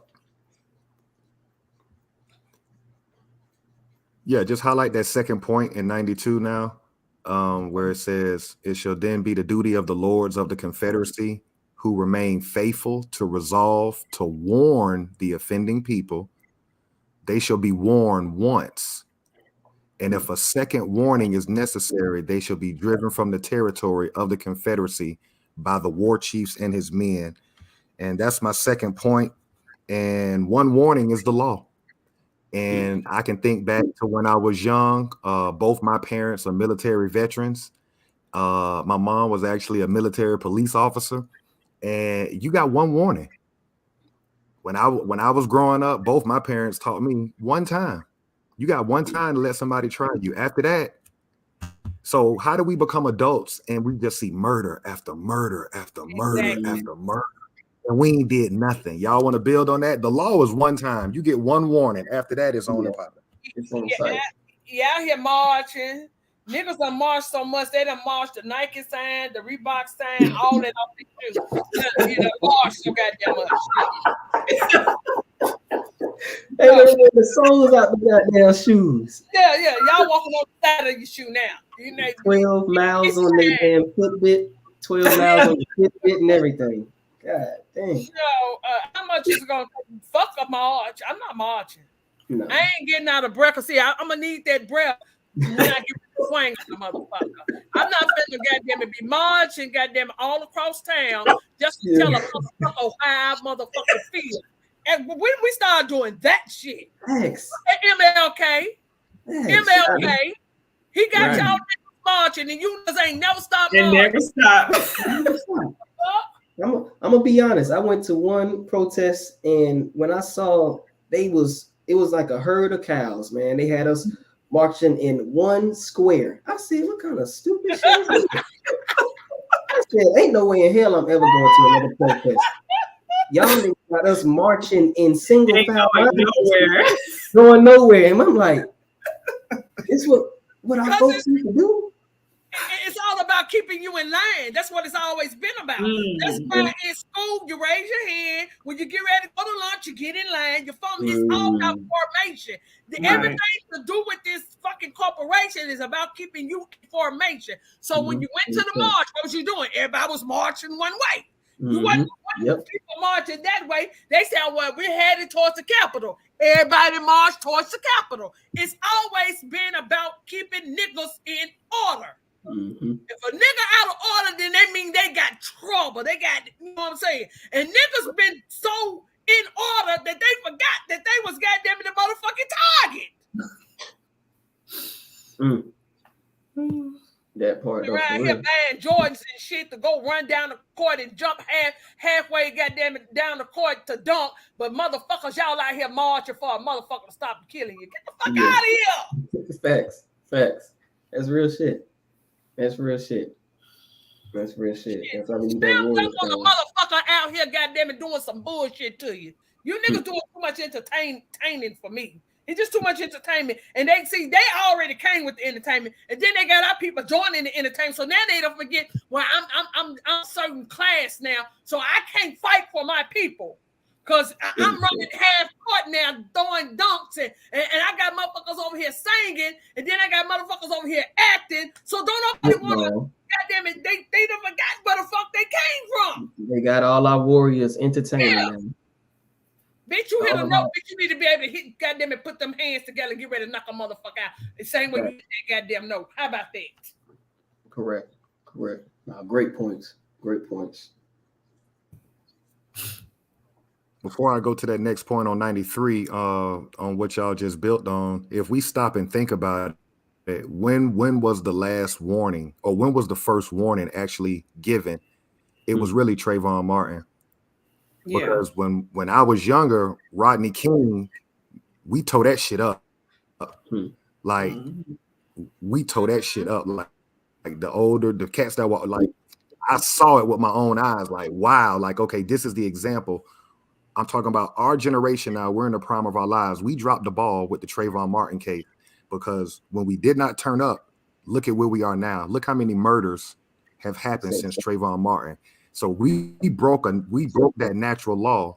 That should have been the warning right there. You will not kill one of our unarmed kids with Skittles and a drink in his hand. And he wasn't even a police officer, and we let it slide. Yeah, that's true. But you know what? It wasn't just us. Our ancestors dropped the ball in the 20s when these bitches was flooding out our fucking towns. The same way they broke levees to flood us out, bitch, you're not going to sleep either. You will be in a watery grave. You motherfuckers, bitch. You'll be floating. Yeah. So, bitch, you better learn how to dog pedal. Right. Absolutely.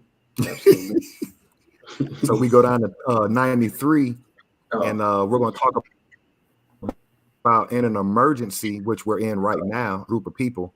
If you highlight 93, it says, whenever a special important matter of great emergence before Confederate Council and the nature of the matter affects the entire body, threatening their utter root, then the lords of the Confederacy must submit the matter to the decision of the people, and the decision of the people shall affect the decision of the Confederate Council. This decision shall be a confirmation of the voice of the people. So that sticks out to me because 2023, April 1st, we're in a state of emergency, and you see that they bypass the war chief in an emergency. They do not go through the war chief when it's an emergency. The lords of the Confederate Council actually listen to the people. And so we are the people, and we're calling out the Black Caucus. We're calling out the NAACP. We're calling out Urban League and all of these fraternities and all these other nonprofit organizations that have been on the sideline with all these murders. And we're saying, you niggas is pussy, sit down. It's time for the warriors and the war chiefs to stand up. Y'all want to build on that? They've been treating us like bitches like for a long time now. That's what the fuck they think we are as bitches. They ain't even gotta say it. They just do shit that they do, kill us on lives and do all kind of fuck shit, come in our houses, take our children. They do so much shit to us, and we all we do is cry and try to figure out a way to fix that problem at that moment in time, whatever's going on right then and there. That's what we do. If we don't think about the future where they can come back and do this again. Right. And we don't think about the bigger picture of how we need to position ourselves, not just for that incident or not just for that one thing. We need to think about the bigger picture of how we need to position ourselves to be able to not allow them to do it to begin with. Like we said before, so there is no next time. Correct. Exactly. Every time something happens, what do? We start calling up each other. We get somebody to form a march. If I see one more motherfucking march, somebody done died. Yeah. Nigga, you might as well stay on the motherfucking hamster wheel, because that's the same fucking thing a hamster do. But even a hamster, after he done rolled on that motherfucker so goddamn long, he get his ass off and go lay the fuck down, drink some water, and lay his ass down in the grass in this fucking cage. You niggas are goddamn it do the same thing day after day after day after. I'm like, what the fuck you marching for? If you know, like I said, the hamster, even though he ain't going nowhere, niggas, you can't see that. You need to change the motherfucking situation. You keep doing this thing, and you just seen a motherfucker get killed about 5-6 months before that. You march. What happened? Nothing. Motherfucker covered you on the goddamn news talking about you marching because the police gunned down the motherfucker and you motherfuckers out here marching. And that's what the fuck they expect, because they know you niggas are sleeping. You don't know who the fuck you are, because just your degenerate motherfucking state, we can evict these motherfucking bitches because they are here committing treason against the indigenous people. Mm-hmm. Absolutely. Like you said, that's coming from a woman. That's coming from a woman of the land, and everybody that's listening to this video needs to feel that energy, because our women are tired. All right, they tired of seeing their kids get murdered for the world to see. And I'm just going the only thing I'll add behind that, what Copper Empress just shared. It's good that you don't see people out in the streets like 2020, because most of the time when people get angry, they get quiet. So the fact that you don't see all of us out in the streets, we're seeing it so much now that we're starting to realize that something else needs to happen. So now all the people that's in those rooms that's been negotiating for us, they even realize now that we need something else. So this is a good time, because as they continue to, because they're going to keep killing us every fiscal quarter. But see, we're quiet right now. We're quiet because we're figuring out what the fuck going on. And there's about to be a transition of power within our people. The warriors, AKA the black sheep of our group, we're about to take the throne back, and we about to make you fuck niggas sit down and take notes. Let's go to point 94. It says the men of every clan. I'm sorry, point 93. I jumped down one. Point 93, and this just talks about the power of. This talks about the. No, I was correct. Point 4. You're right. Point 4 is going to talk about the power of the mastermind session. So the men of every clan of the 5 nations shall have a council fire ever burning in readiness for a council of the clan. When it seems necessary for a council to be held to discuss the welfare of the clans, then the men may gather about the fire. This council shall have the same rights as the council of women. And so this sticks out to me, because we do not have a mastermind. What we're doing tonight on Copper Empress channel is a mastermind session. Anytime you get more than one brain talking about one topic, that's a mastermind. Our ancestors did that around fires. We have to start coming together and putting our minds together and planning and strategizing on what we're going to do.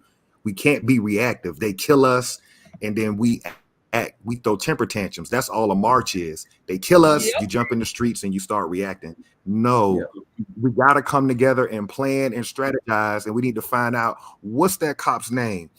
Who's his family? What state does he live in? What city does he live in? Where is he located? And all of a sudden, you just find people coming up missing. That part. That's what they've been doing to us. Yep. Y'all want to? Nobody shows up. On that? Yeah, no, you're right about that. And nobody shows up when that happens to us, like Copper Emperor said.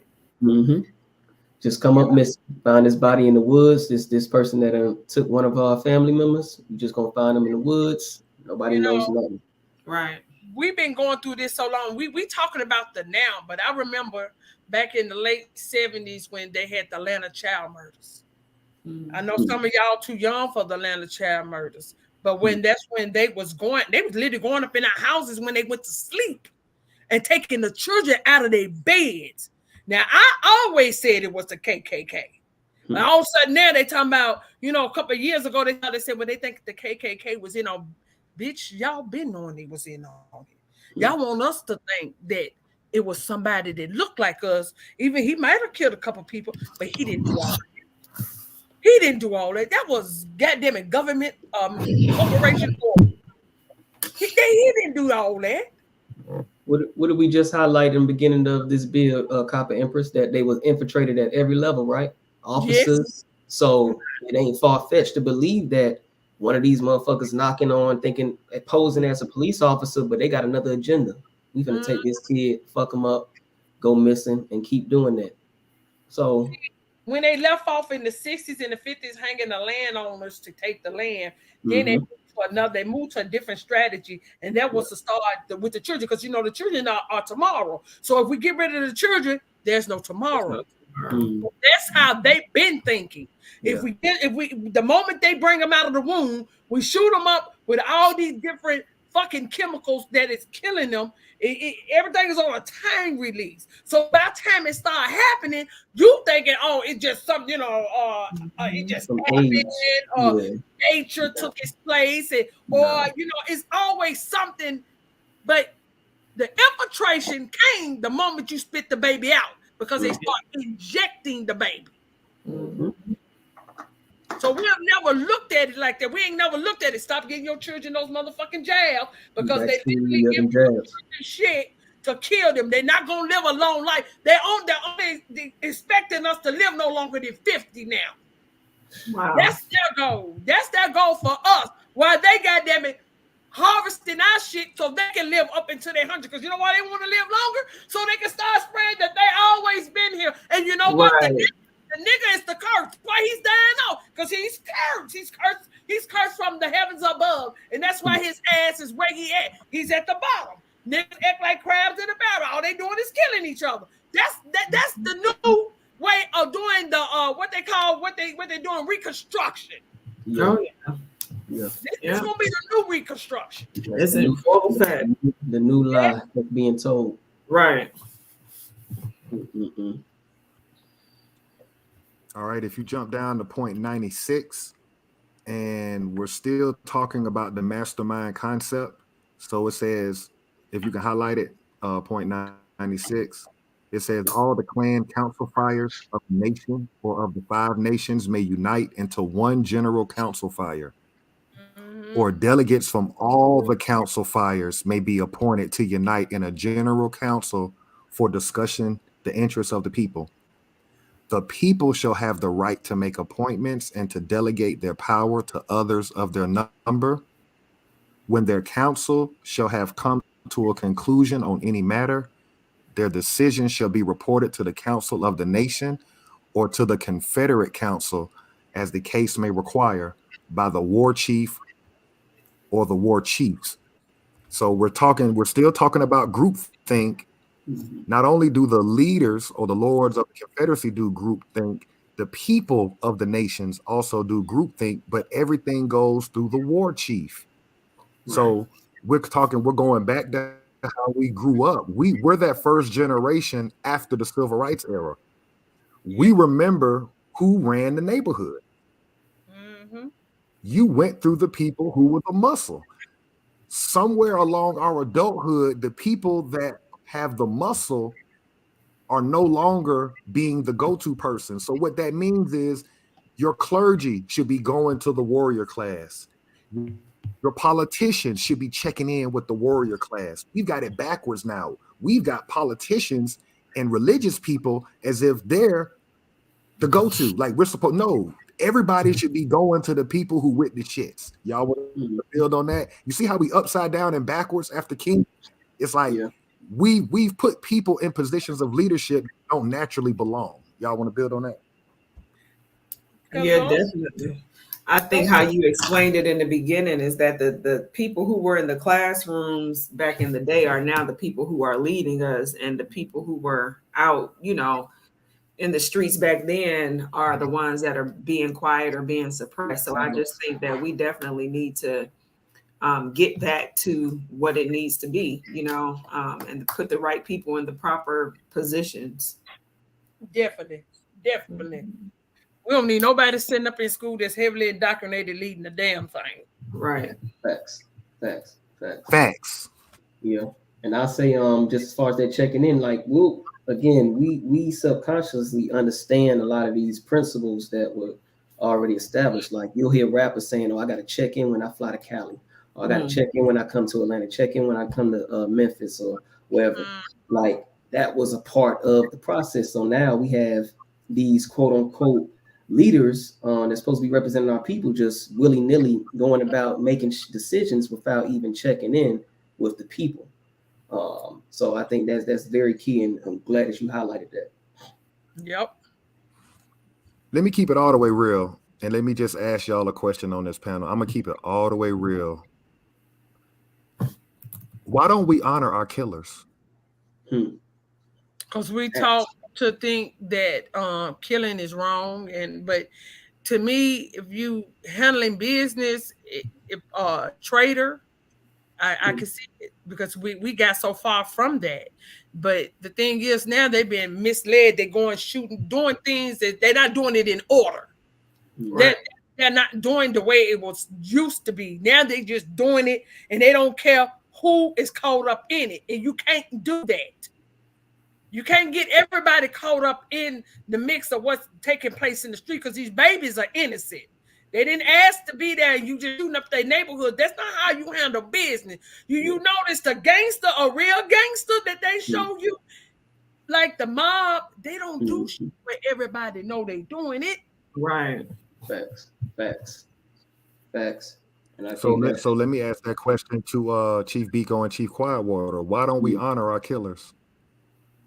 Go ahead, Chief Quietwater. I just think that it's because we've just become weak, and you know we've become indoctrinated, and we think that we shouldn't stand up for ourselves. We want peace. You know, we don't want to go the route of retaliating and instant karma. Basically, is what I think. Yeah, we the principle of eye for an eye, tooth for a tooth is no longer being instilled into, I say definitely my generation. You know, we've been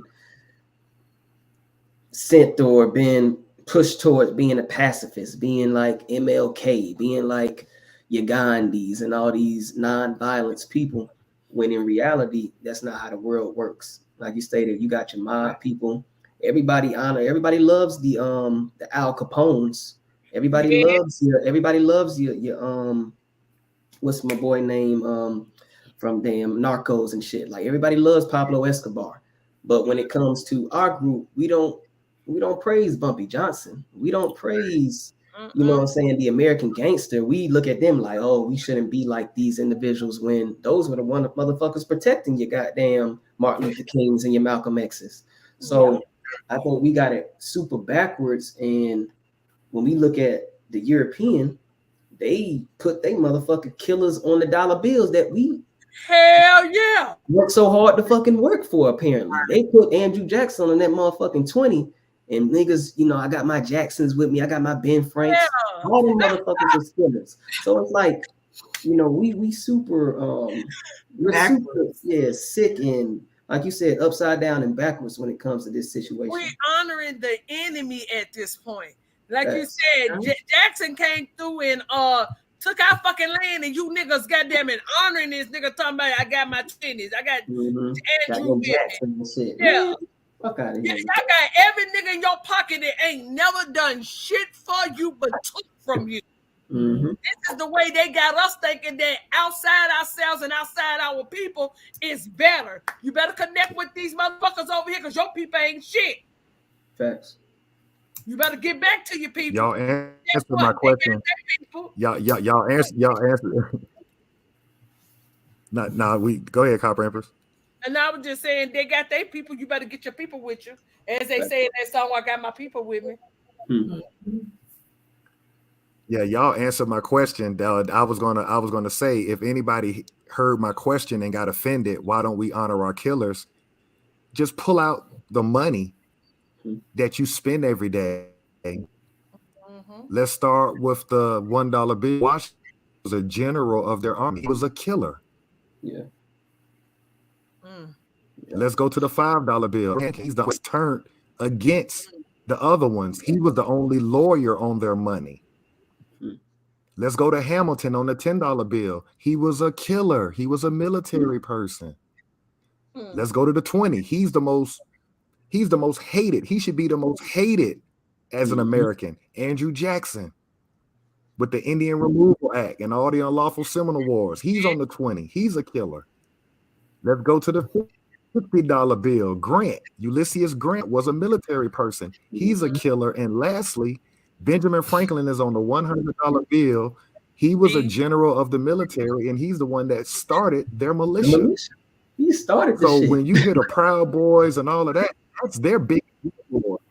Is Benjamin Franklin, and he's on the $100 bill for that reason, because there would be no military if it wasn't for him starting their militia. So I'm saying that to us, that we have to get back in natural order and stop thinking that the people that are willing to kill to protect your people are the bad people. Everybody else honors their people. And someone in the chat, I just want to throw that in there. Y'all did a great build on that one. And, He said Keith Cobb said what? Oh yeah, he put in the chat. Now they have fundraisers for their killers, which is 100%. Facts. Damn, Keith. They don't want to talk about that one, man. Yeah, right. Yeah, that's another stuff. We didn't even great reminder. Right. Yeah. My how we have the memory of a fruit fly, where we forget they'll not only will they kill you on video for the world to see, they will raise money right in front of your face for that motherfucker. Yeah, they will. Think about that, y'all. They'll kill you on video and raise money for his legal team right in your face. Which goes back while to you out there having marching. that united front with us. It's like we tear ourselves down from the inside out. So that never happens for us. You know, we tear that person down when something happens. You know, we don't stick together. Basically, they stick together through whatever it is, right or wrong. Basically, facts, right or wrong. He one of ours. That's why. They don't give a damn if they done killed the whole family in the house, including the children. You will see them motherfuckers get on the news and talk about how great that nigga was and how he took care of his grandmama and all this old fuck shit. They ain't thinking about that. He just killed the whole fucking family. This is the type of shit we dealing with. Facts. Yeah. Facts. This to let you know these people do not have empathy or sympathy because they are not cut from the same cloth that you're cut from, because you literally come from the earth. These niggas was made with shit from the, we came from the earth. They was grafted. You can't make it up. Savages. Yeah, savages. Beast. And how the fuck you slaughter people from landmass to landmass because they didn't believe in your motherfucking religion, and then you convince the people after you done went on a rampage and slaughtered people, you convince them that you the best thing they ever fucking walked. And make it make motherfucking sense. And the whole world still look at the Caucasian like he ain't did shit. But then they look at you like you running around here stealing and killing and every goddamn thing else. But they don't forgot the motherfuckers that did it to you. Then you the goddamn enemy. And that goddamn motherfucker, what they call it, the light barriers. Make this make sense. Yeah. Facts. No, you just said it right there. Shit. You just said it right there. They the savages. They came. Highlight point 98 for me. 98? Yep. Okay. And on point 98, we're showing the power of the nieces and the nephews within the nations. If either a nephew or a niece see an irregularity in the performance of the functions of the Great Peace and its laws in the Confederate Council or in the conferring of lordship titles in any improper way, through their war chief, they may demand that such actions become subject to correction and that the matter conform to the ways prescribed by the laws of the Great Peace. So here we see the power, the nephews and nieces manage the lords as well as the women who bestow the titles. If they feel you got any kind of shady shit going on, they going straight to them war chiefs like, look, such and such out of pocket. So we can see how everybody checks in with the warrior class. Again, we're showing how out of order we are with self-preservation. Y'all want to build on that? The power of the nephew and the nieces? Yeah, I think that it's important, again, the foundation and keeping the circle and the family and the nation tight. So no outsiders can infiltrate, and people staying in order and doing what they're supposed to do, being appointed by the war chief, and everybody's doing basically what they're supposed to do to make it function the way it needs to function. Thanks. Yeah. I'll say it's everybody had a role. Everybody had a role to play, and they understood their role. It's something we'll probably read in the GDs where they say, he who is very faithful in a very little, in very little is faithful also in much. So though your role may be to just check the Lord as the niece and nephew, that's an important role. And if you can't do that role, then how can we put you in a position to, have a greater role or anything like that? So that's what it showed to me, that everybody understood their role and they appreciated their role that they had, whether they were from an off branch family from the clan or that head family. So again, like you said, just checks and balances. Yep. We definitely need that. So I'm gonna start with this. No, go ahead, Copper Empress. I was just saying we definitely need that loyalty. Right. All right, I'm going to drop a bomb on y'all. Now that we've read to this point, before I go to the next point, we realize that everybody goes to the war chief. He's the liaison. He's the delegate. He's the one that goes back and forth between the lords, whether they're the lords of a nation or the lords at the Confederate Council, right? So the question I'm going to ask y'all on the panel, who has the most power within the Confederacy? The lords or the war chiefs? Copper Empress, what's your thought on that? I'm going to ask every one of y'all, who has the most power? The lords, which will be the women. Okay, explain your point. Explain your thought on that. Because she's gonna be the one that, like we said, we're gonna be the ones that's looking for the children that's to lead. We the nurturers. We the ones that pick the ones to go out and lead. So, yeah. Okay, that's a different aspect. What you say, Chief Biko? I'm gonna say the war chief. I'm gonna say the war chief. Yeah. I'm gonna say the war chief. Yeah, I can see it. Yeah, the war chief. I could see the war chief. Yeah. Because everybody comes to them for pretty much anything. Like you said, they the liaison between the Lord and the people. They also the ones that's carrying the sticks when it's time for war. Yeah. So I would just put them. Yeah, I can see it. I would say the war chief too, like Chief Biko said, because everything the war chief seems to be making all the ultimate decisions. Basically, the one who makes all the decisions, and everyone goes to the war chief. Now that's a beautiful. This is why you mastermind, because Copper Empress brought a different angle. She's saying, and it makes sense. The woman is the alpha because she has to pick who the hotheads are to make them the war chief. All right. I was looking at it from this standpoint, Copper Empress, and I want you to build on this, because this is how we counsel. This is how we bounce our ideas off. The reason why I would say the war chief is the most powerful person within the Confederacy is because he's the killer as well as the negotiator within the group of people. So when he goes to council, he's going needs the proper advice before he goes out and kills. So he's leaning on the lords of the Confederacy to advise him correctly, but ultimately the lords of the Confederacy ain't doing the dirty work. It's the warriors and the chief warrior that's doing the dirty work. You with me? So he has to live with that double spirit, that spirit of protecting and willing to kill. That's why I was saying he's got the most power. But yeah, I agree. I definitely agree on that when you really break it down to like that, because he's going to be the one that's going to get out here and fight. He's going to be the protector. So I agree.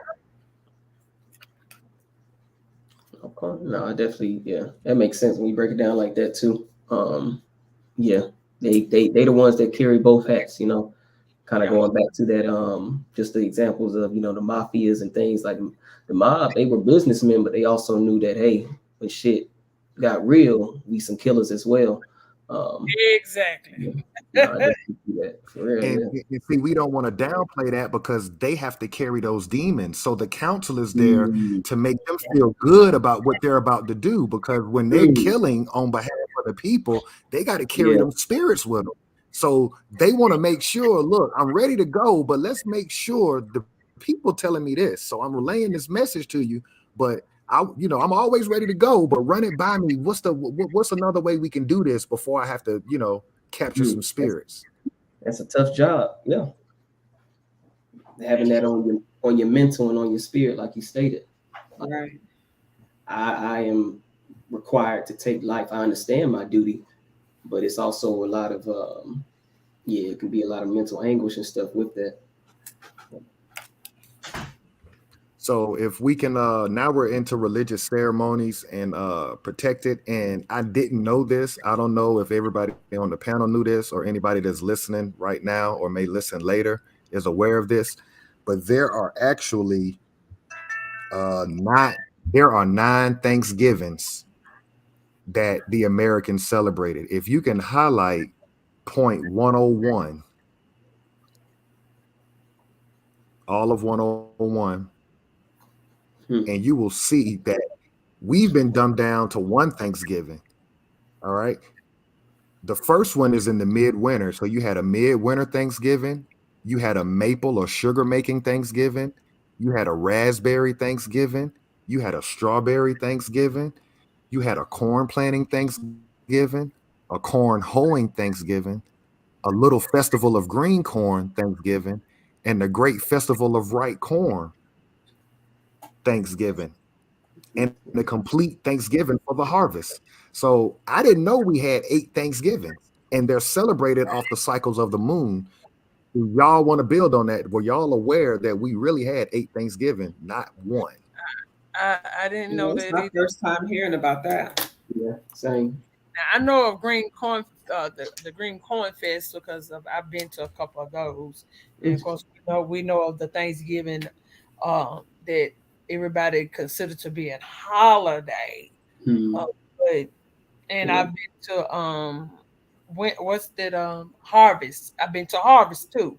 I've done a couple of those. So but the other ones I know nothing about. Same here. I haven't heard anything about these here. So yeah, this is eye-opening to see. Yes. Green corn comes. Now I want to give y'all one more point. Go ahead. I was just saying we definitely got to get back into doing our own rituals. People been doing rituals on us for so long that we don't forget who we are. So we definitely have to get back into the cycles with the moon, because the moon plays a major part in who we are. So we definitely have to get back in tune with nature. Facts. Absolutely. Right, because y'all cycle on the moon, correct? Yes. Copper Empress and Chief Quietwater, women cycle off the moon, right? Yes. Okay. If you go to point 100 will be my last point on this. Okay. And it says the duties of the lords during Thanksgiving. So it could be the duty of the lords of each brotherhood to confer at the approach of the time of the midwinter Thanksgiving and to notify their people of the approaching festival. They shall hold a council over the matter and arrange its details and begin the Thanksgiving 5 days after the moon discona is new. The people shall assemble at the appointed place, and the nephew shall notify the people of the time and place. From the beginning to the end, the Lord shall preside over the thanksgivings and address the people from time to time. This was important to me because this probably is the reason why the European has dwindled it down to one Thanksgiving. Because think about that for a minute, y'all. As the American, your lords were at the event. So when they attacked, they killed all the council when they attacked. Y'all want to build on that? Yeah. Wow. Never. Yeah, it makes sense. Yeah. It makes perfect sense. And Wow. I'll say too, you know, this is a time, Thanksgiving usually is a time where your family gets together. So if you're narrowing it down to just one particular time, then you're not understanding what's going on with your family, aka your tribe, your nation. So if you're just gonna narrow it down to just one holiday and one time of the year where all your family is coming together, you're not gonna be able to get a lot done because you're not having routine counsel amongst your people. And that goes back to what you said, Copy Empress. We have to start celebrating our own shit and being in alignment with nature, coming together 8 times a year to make sure that we understand what's going on. So now that's really key. Yeah, I've like I said, I've been taught. I don't call Thanksgiving harvest. I mean, call it Thanksgiving. I call it harvest fest because this is when we're giving back thanks to the earth for bringing forth and yielding all that it has given us through the year. So. But we I always go to my sister and them. They have a harvest down in New Orleans, and we'll get around the fire and we'll write down things that we want to, you know, bring into existence. We'll manifest and we'll burn it. We'll put it in the fire and send it up to the ancestors to, you know, to bring forth these things that we are in need of. So we definitely need to get back to it. We definitely need to do it. And I say that even goes back to like just doing that in itself means that we're giving power to our creators, not Christian gods and Muslim gods and all these other religions. Because when you praising Jesus now and you wonder why your ass getting killed, it's a reason because you're giving power to their God. Exactly. You see what I'm saying? So that's very key, I think. And like you said, practicing our own spirituality, our own belief system. That way we feel empowered to be able to take a motherfucker head if need be and also negotiate with folks if we need be. So I think that's very key. You know, our ancestors been sitting over there looking around, probably wondering when the fuck y'all gonna get it. Y'all still on somebody else's goddamn ancestors. And like I told this girl today, I said, girl, you over here talking shit about a man that ain't showed up, ain't did shit. Just because a nigga say he did some shit don't mean he did some shit. So, you know, you keep on calling on somebody else's ancestors and see where they get you. Your ancestors there, you just ain't calling on them. See, same way they taught them to call on Jesus. You need to be calling on those who have passed on this in your bloodline because that's where you get your strength from. You wouldn't be here if it wasn't for them. Who shedded the blood? This nigga with holes in his hand ain't shedding no goddamn blood. He can't even pick you up. This nigga got holes in his hand. So I'm gonna call off the people that gave birth to me. They shedded blood for me. Nobody else shedded blood for me. So why am I looking for this nigga to save me? I don't think so. Yeah. Great point. Great point. Virtual CEO said he ain't showed up yet. Circle back around to this. Facts. Would you say that you got just circling back around to the dirty little secret? I think this is when we ultimately collapsed when they attacked one of the confederacies on one of the Thanksgiving celebrations because all the council was there because they are the ones that was arranging the Thanksgiving. So once the mastermind group or the council was murdered, now you just got the people in the warrior class that's left. I think they celebrate that because they know what they did to us. You see what I'm saying? Like they got their Thanksgiving because they know that they snuck attacked us and killed off our council. So now our warrior class doesn't have anybody to bounce anything off of. We just out. I read where they didn't kill nothing but 2 of our people, but we killed their people. They tried to kill us, but we got their people. Okay. Interesting. Of course, you know they always do some underhanded shit. People today, if they lips moving, the motherfuckers lying. I don't believe shit that come out their damn mouth. Lips moving, no facts though, facts, and that, again, that's just part of the lie, the narrative that they'll tell us to make it seem like they supreme when in actuality, motherfuckers are all but that. So. Great point. Like, they tell you they own these slave movies, how they just beat the shit out of you, this, that, and the third. Now make this make sense. It wasn't that many of them here, and y'all allow motherfuckers to beat the hell out of y'all without beating the hell out of his motherfucking ass. Make it make sense now. Yeah. It was more of you than it was of them. Right. And it was more of us who were slave masters than it was of them that were slave masters. You have to make it make sense. You got to put the puzzles together for yourself. You can't keep letting them paint the narrative and not doing the research. That's been our problem the whole time. We've been letting them paint the narrative of these great white hosts. Motherfuckers beating your ass, and right today they still beating your ass because you actually believe that's the authority that they carry in your life. I'm always have that bitch. I wish you would attitude, bitch. I wish you would. Come on over here, Karen. That be your last motherfucking thing you do. Facts. And that's just the energy we gotta have for real as a collective. Yeah, and that really brings me back to our grandmamas and great grandmama and them. They really never laughed. They always had this serious look on their face, and you always were like, well, great grandma them look like me. You be looking at them across the room. And you knew not to play with them too. Oh, baby, you better not put a joke or nothing else and fuck around have a shoe in the back of your head. That's definitely true. And Copper Empress, since you said that, you know what's real interesting. Now that you said that, Copper Empress, when you think back when we were young and we remember our big mamas or our grandmamas or those older aunties or uncles, nobody ever talked about Europeans. They weren't a thing when we were growing up. When did they become the boogeyman to us all of a sudden? Like all of a sudden, this white supreme. We didn't hear that growing up. Nobody talked about Europeans.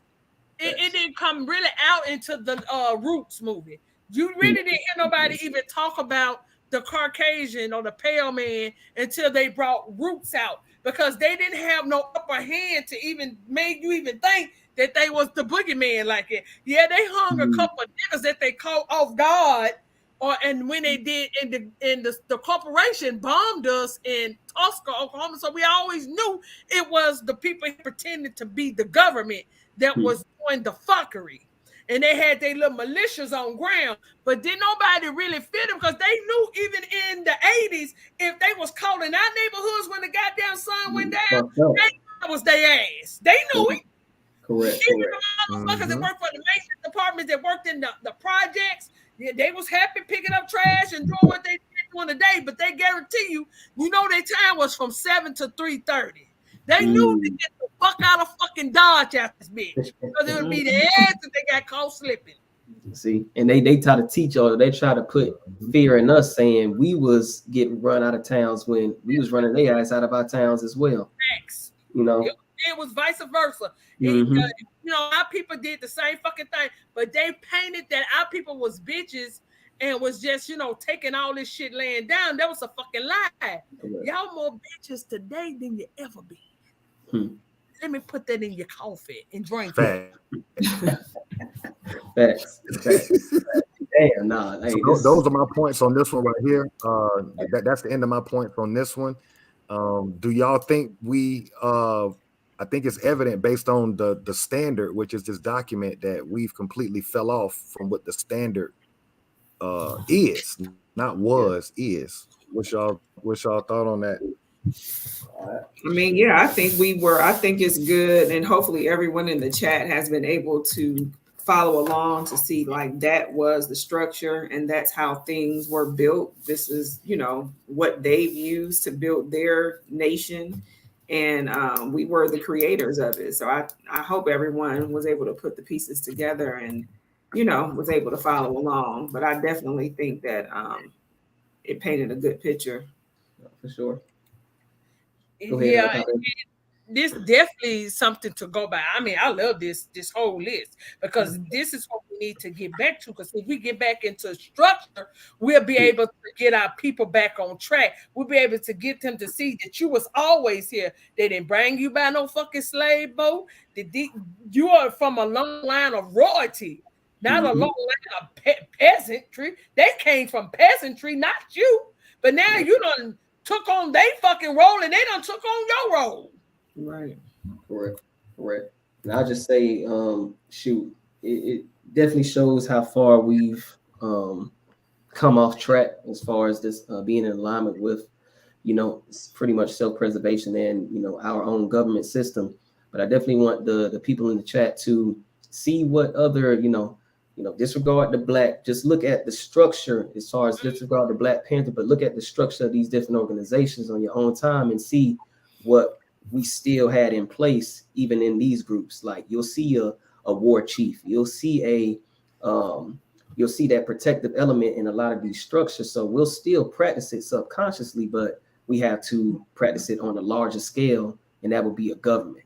Again, having that confederacy, having our own warrior class, things of that nature. So definitely want y'all to take some time and look at those and just see if y'all can highlight any things that's matching that constitution from the Iroquois Nation. But you see that what they doing, see, our people are so caught up into entertainment. Like I said, they give you Wakanda, places like you don't even know Wakanda is right here in America. They give you all these great hopes of these great so-called Africans that were whooping ass. Nigga, you ain't came over here and whooped the motherfucking thing. We was already goddamn red sticking around this bitch. Facts. Absolutely. But they want you to think the only reason why you got a chance is that you got to claim African, and all that gives you power. Just say African motherfucking 12 times in the mirror, nigga, and next thing you know, you some great motherfucking warrior. Next thing you know, you Black Panther. Like, come on. Yeah, Black Panther, some goddamn body. Come on, get the fuck out of here. Yeah. Nigga, we fighting for a sword that I ain't never been on. Make that make fucking sense. They ain't fighting for you. I don't see them talking about how they mistreating the so-called African Americans in Africa. You don't hear them talk about that shit. You don't hear them talk about goddamn them beating your ass, the police pulling you out the car. You don't hear none of that. They don't show no concern, but they want you to show, thank you. They want you to show concern about what's taking place over there, but that's not your land. But that's what they want. They want you to have what they call it, at this point it's religion. I call that Pan-African movement a religion. They want you to have hope in what going on in Africa in order to save you here in America. Bullshit. No. Right? Bullshit. Because reason why they got you over there, nigga, so they can goddamn it tell you spit in the tube, find your tattooed relatives, and that's where the fuck you gonna be at, is over in Africa. They ain't gonna never tell you that your people was here in America, because guess what? If you do your genealogy, then you start finding that land, then you'll find out, then why the fuck my ancestors got 600 and 700 acres of fucking land if they from fucking Africa and they were slaves out here picking cotton. It ain't add up. It don't make sense. Don't make sense at all. And then what they looking at the percentage of, you got 46% Nigerian, 46% of this in you, and this 2% of this too. But what you're not going to do, you're not going to clicking on the scientific. You're only clicking on the entertainment part of the motherfucking test. Click on that science up there when it go tell you, these ain't your fucking people, nigga. We gave you a map of what you connected with, may have some kind of markers of theirs, but doesn't mean that you're them people. And let me ask them this too, because they always, like you said, they'll show you those markers and say, okay, you're from this area. Why don't we reverse that? That the Nigerian has our blood. You see what I'm saying? Yep.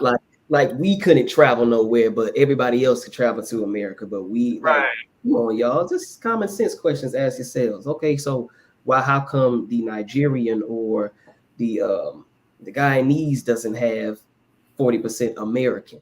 Why? That part. You know what I'm saying? So don't get caught up in that. Telling them, how the hell am I finding my people over there? But they claim that they have the large, 23andMe, or one of them, the African base, said he has the largest base of African in his system. The Africans should have been already over here looking for us then.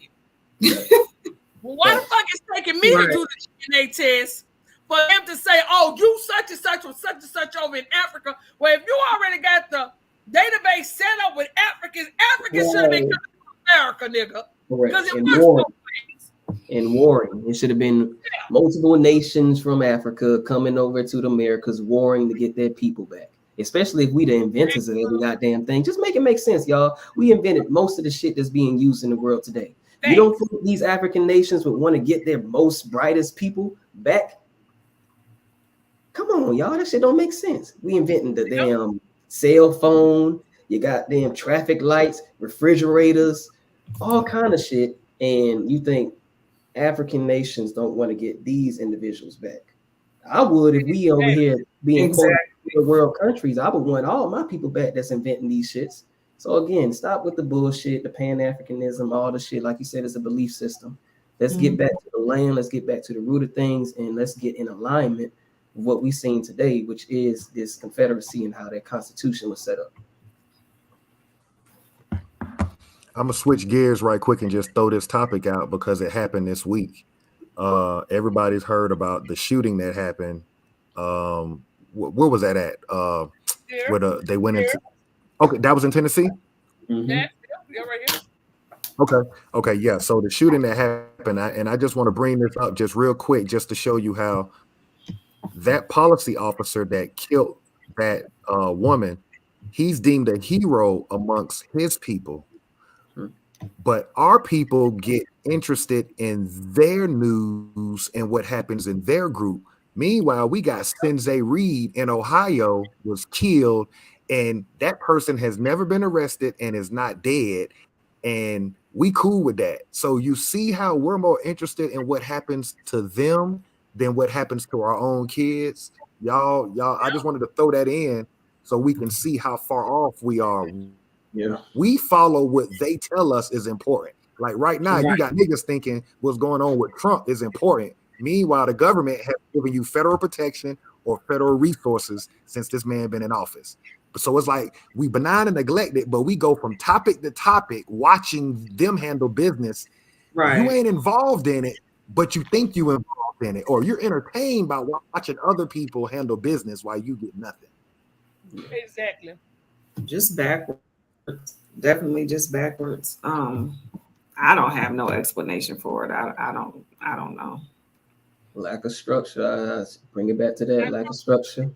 You know, we've been taught to love everybody but ourselves. It's been the thing. And we still passing that same mindset from the time they came out where we out of the world. Niggas been on this trip around the world to love everybody else around the world, but ain't nobody's been showing you love. They've been coming here to America, taking everything from you. They literally do so much to claim your identity and then tell your motherfucking ass to go back to Africa. They took your identity. They saying, nigga, that you African. After they done took the shit from you. You have to make this make sense. You got to make this make sense. I mean, I literally got to argue with a motherfucking a native talking shit. And I'm telling her to shut up. I'm talking to her, but she want to keep on. So she was getting real aggressive. I said, then you shut the fuck up, you goddamn mutt, because I wasn't even talking to your motherfucking ass. They are telling people that we are so mixed up with the white man. That's the reason why we look like this. What the fuck are y'all mixed with, nigga? Right. Now we look like we look, but we don't want mixed. Now make them and niggas. I swear to God, y'all niggas over there really believe that shit. Yeah.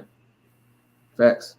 They really believe we don't want mixed, but what the fuck is these goddamn natives is then? But these other groups don't fuck with us like that. These other groups do not fuck with us like they like say what Rainbow Coalition and people of color my ass. Nah. It's our folks, and like you said, if you have a mental disorder to where you think you aren't who you are, then you the enemy too. Right. They enemy as well. They got this whole thing going around that we doing native erasure. And what the fuck they did to us then? Facts. Matter of fact, everything that y'all ever claimed happened to y'all really didn't happen to y'all. It happened to us. Correct. Right. You literally claiming our ancestors. You claiming the wars that we done. You claiming all the motherfucking shit they ever done to us. Y'all acting like they said, oh, they came here and they killed all white people. Bitch, that didn't happen to y'all. ain't happened to y'all motherfuckers. If that was the case, it was them on the trails of tears, bitch. That didn't happen to y'all. Yeah. If that was the case, the 1960s, 50s, all that shit would have been happening to y'all and not us that didn't go west of the Mississippi. Exactly. You know what I'm saying? Like, just start putting shit together, It y'all. just don't make sense. They are the white Indians. Exactly. They're the white Indians. Yeah. They sit over here telling you that you didn't exist, nigga. Where did y'all come from? Where did you come from? Because at one point in time, it was just us here. You're a mutation. And you ain't a mutation like you think. They telling y'all that you're a mutation through leaving out of Africa butt naked and got caught up in a motherfucking ice storm. Because in Africa, they butt naked now. And what the fuck? You left out of Africa butt naked and got caught up in an ice storm. What was you covering yourself up, nigga? Because here in America, if you get caught in an ice storm, your ass is dead. Facts. And that could be just right in New York, in motherfucking Chicago, and any of these places up north, they get a lot of snow, nigga. So what did these motherfucking so-called Africans that's never been in snow, what did they do to keep themselves fucking warm? You can't make this up. I heard a bitch over there, one of our people, over there talking that dumbass shit. Tell me now, because how the white man came about is because they got lost up in the mountains because during the ice age and he started to grow hair all over his body. Oh my God. Like, what now? But that's what you come when you listen to Pan-Africans that push the agenda of these corporations to keep them in control. They teach that shit. Because ain't no way getting caught up in some fucking goddamn ice turned your motherfucking hair straight, motherfucker. Yeah. It don't make no damn sense. Don't make no sense. Don't make no damn sense. It's the stupidity for me. It's the stupidity for me. You really believe being up in the ice for hundreds of years, and all of a sudden the nigga hair went from goddamn Mickey to motherfucking straight. You need your ass whooped. You niggas believe that Peter Pan in motherfucking Neverland, nigga. Facts. They still listen to the goddamn yeah. That Africa bullshit. Yeah. And that's just to make people feel safe. That's just to make you not go past. They really these people got straight hair. I don't have straight hair. These people have, if they don't wash it, it starts to form bugs in it. That don't happen to me. So that keeps thinking like that. So that keeps thinking that we're all the same, and we're not. We're not all the same. Not at like all. I told that bitch, I said, bitch, don't watch that shit for 3 months and you get back at me. Since you so indigenous, bitch. Don't watch that shit for 3 months. See what happens. No, but seriously, like, shoot, just start asking these simple questions, y'all. If they was the indigenous people, the Aboriginal people of this land, why are none of them accredited for any invention that changed the world? Right. That's what I asked. I said, what did y'all do? What did you make? What did you do? Yeah. What was your and you gotta even add this up. If we're the slaves, right?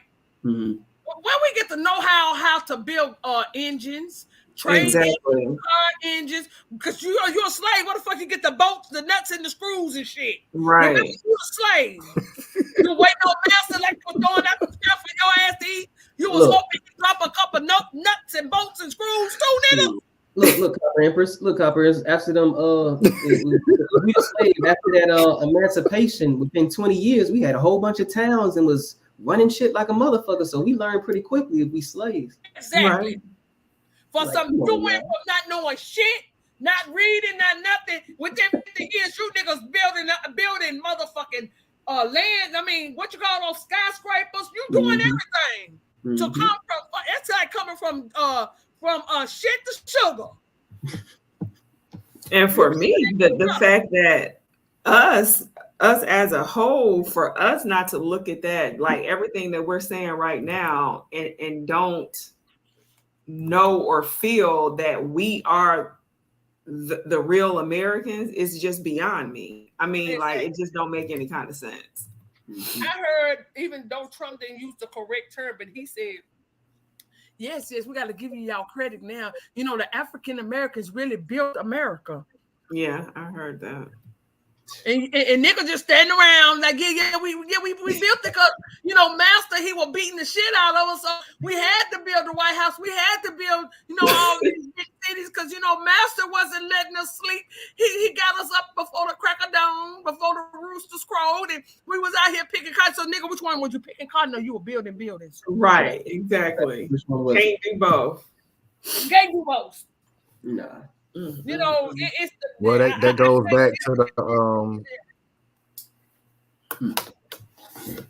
No, I'm just gonna say that goes back to the enemy within. You got to remember, most of us only learn our history through school. So the only thing we're shown is dogs biting our people in the 60s, and we'll see a picture of Martin Luther King in Washington, D.C. doing an I Have a Dream speech, and we'll see maybe an image of Rosa Parks not giving up her bus seat. So most of us don't know that we invented everything that we use on a day-to-day basis: the car, the refrigerator, the stove, the washer, the dryer. We don't know that, but I always ask natives two questions. Why are we the only group of people that fought in every war? And why have we created every genre of music and all inventions that the world uses on a daily basis today? Where y'all at? If you the real American, you should be in every war on this land. The only person that's in every war on this land is niggas. Mm-hmm. Every war on this land we was in. Any war that you name on this land. They literally claiming to have done the hip hop, the I mean, they claiming everything that they ain't never had. Have y'all seen that? Have y'all seen it? They got two little midgets over there. They got these two little midgets over there rapping. And I don't know if they look like they midgets because they so little. I ain't never known them to do shit but goddamn it lay grass. I ain't never known you niggas to do shit. Landscaping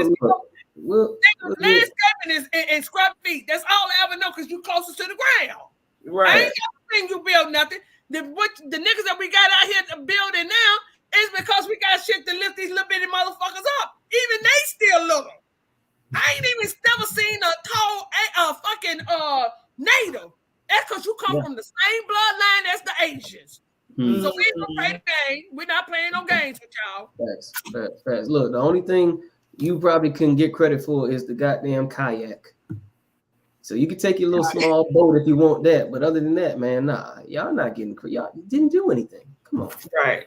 Nothing. But think about the line for a second. If you just look at what we in school, just think about it. We learned about Crispus Attucks during the American Revolution, right?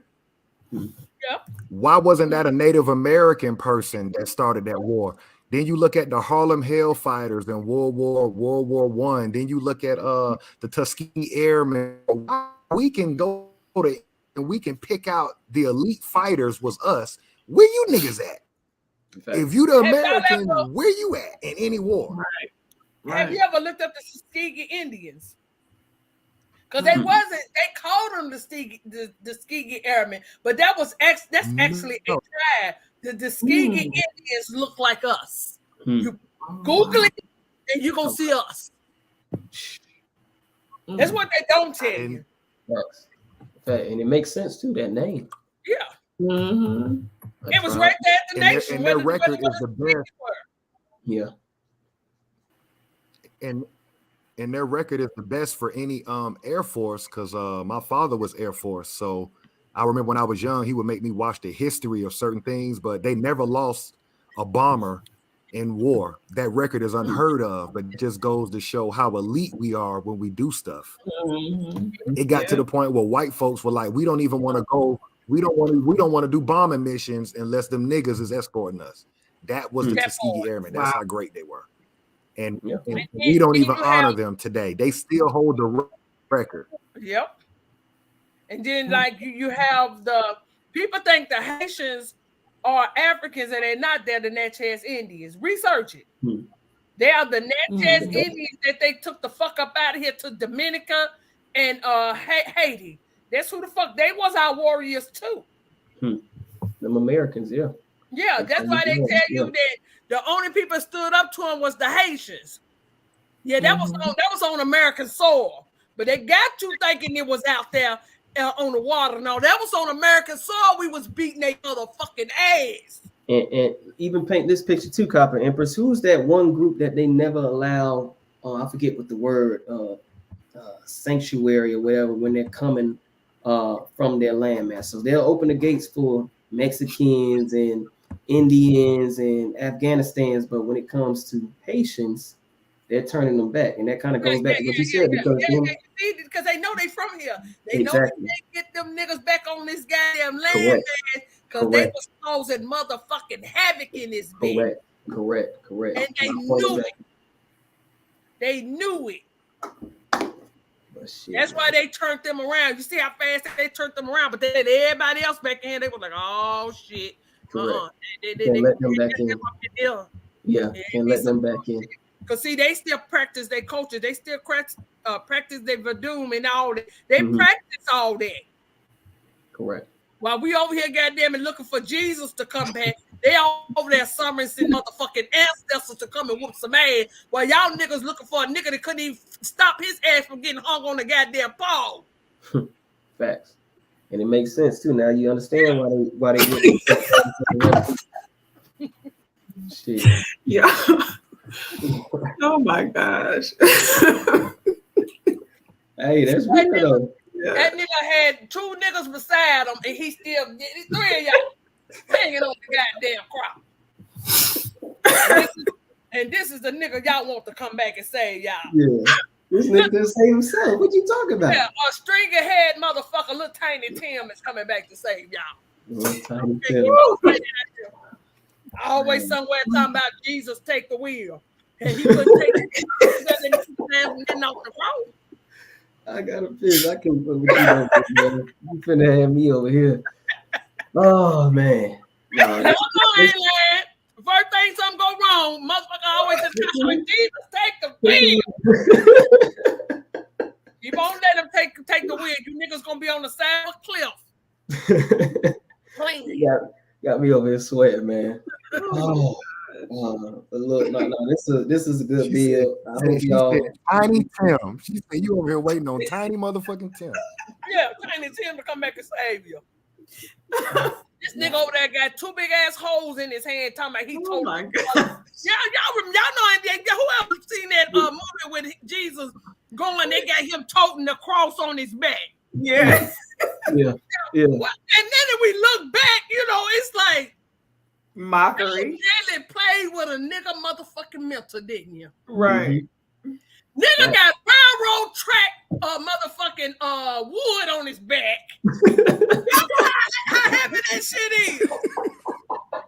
Hold on, yeah. This nigga got 5 niggas on 1 fucking railroad motherfucking wood. Empress. You know what it is? This nigga got a support beam that you put in your house when you trying to get the open concept. He got a support beam on his back. And you think this nigga going, fuck out of here. Come on, y'all. Yeah, that's funny. You right about that. They really fucked us up. The Passion of Christ. That's what it was, the Passion of Christ. This nigga walked that whole support beam on his back. He ain't got 1 on his back. This nigga got 2. 1 going down the middle, and you know what I'm saying? Get the fuck out of here, nigga. And this is the nigga y'all want to come back. I can't. You say he got railroad track wood.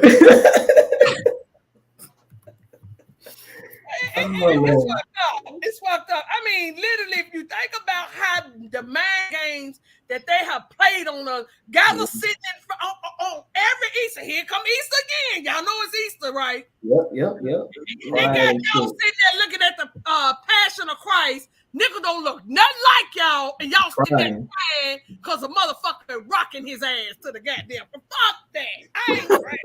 You should be celebrating them niggas whipping them. Yeah. Beat that nigga. I'm glad they beating each other. Shit. Yeah. I'm gonna say that too. When the enemy is fighting each other. You ain't know, but they got us so caught up in they dumb shit that we literally sitting there like, oh God, that's what happened to Jesus. You know, and you know, you're calling, you're looking at your sisters, oh God, look how they did him. You don't forgot what the fuck they did your people. Right. That part. They've been hanging your people in trees and all kind of shit. You just watching Jesus, goddamn, told this big ass fucking thing on his back. You forgot all the shit. They done put your people in watery graves. They done goddamn it hung in trees. They done did everything they could. Everything you could think of. And all that just went out the window because he said, love thy neighbor. Fuck that. Fuck the neighbor. Fuck everything. I don't need you make nobody in my motherfucking stew. That's the same old bullshit they got us caught up in. That he will make your enemy your fucking stew. For what? For what? Facts. The fuck? I mean, we literally got that mindset that we gonna goddamn it go leave here and find a better place where the streets are paved in gold. Get the fuck out of here, nigga. Cause we can go buy some gold right now, because that's what you're finna get ready to start using anyway. Is using gold to pay for everything that's here on earth. So why the fuck you gotta die in order to get it to see it? Don't make sense. Yeah. All part of the propaganda. All part of propaganda. Yeah, why they moving in all the big houses? Niggas over here sitting in fucking projects. I mean, it's everything about you. You gotta die to get, but they can live here and get it.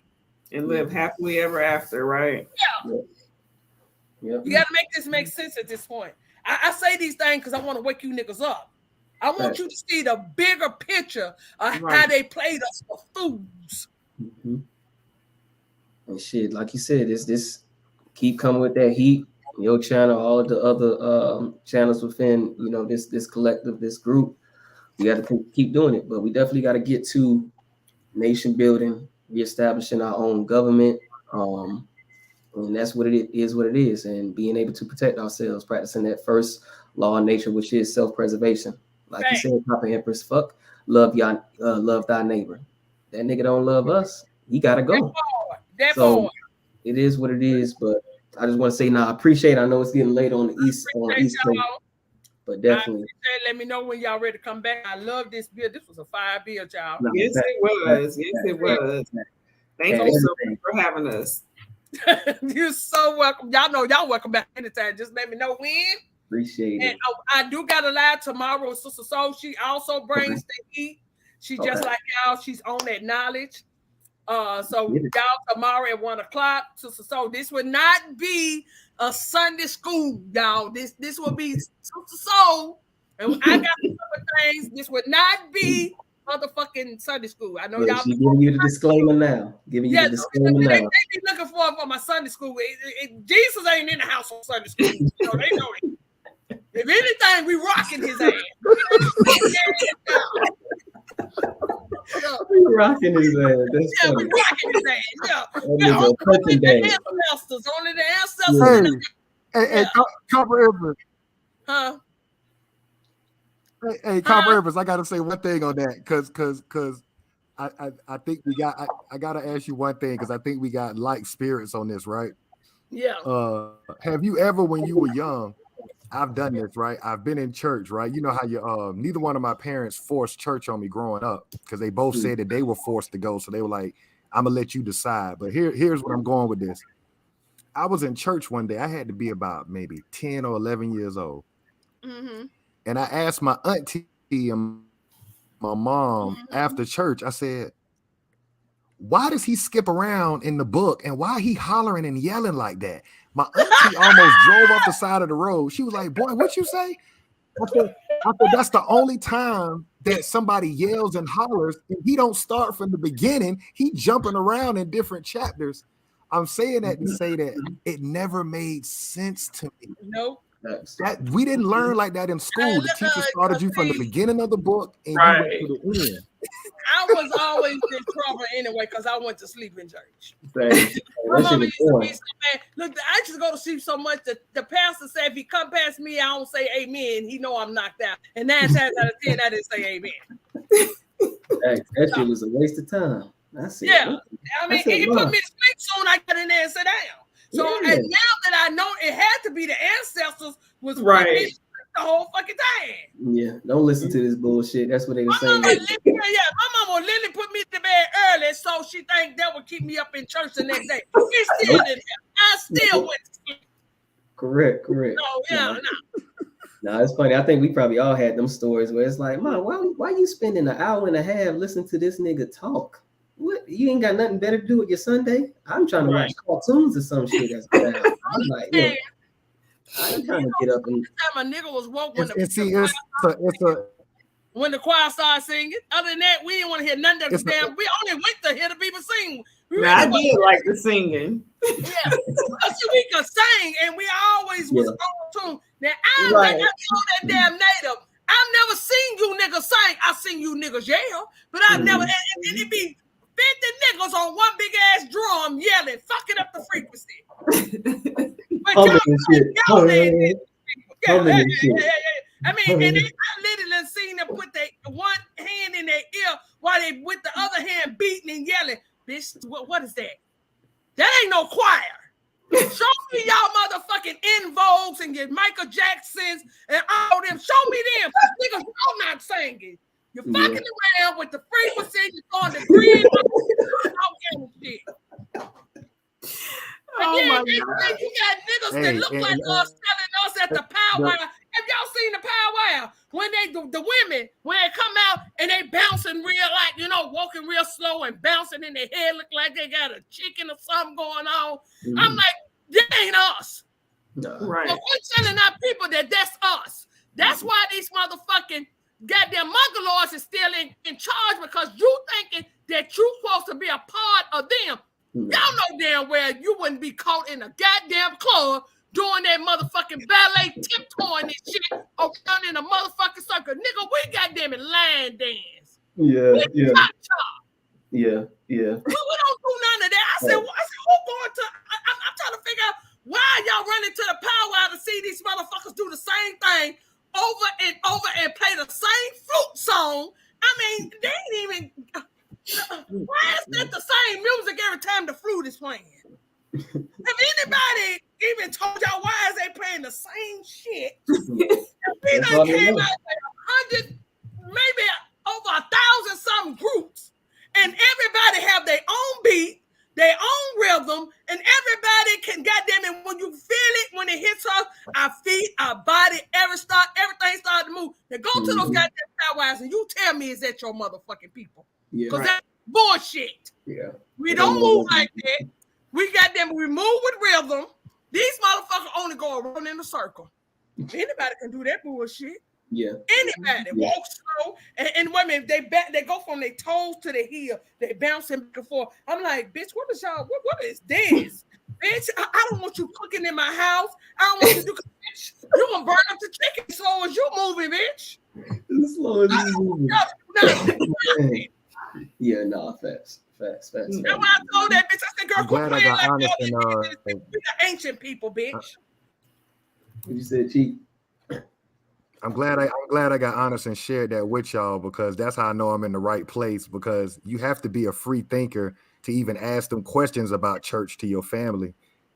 Because they could never give an answer. They couldn't answer me on that. Like, yeah, why is he hollering and all that? Why can't he just give the message? Because you walk out and you never get he never completes the message.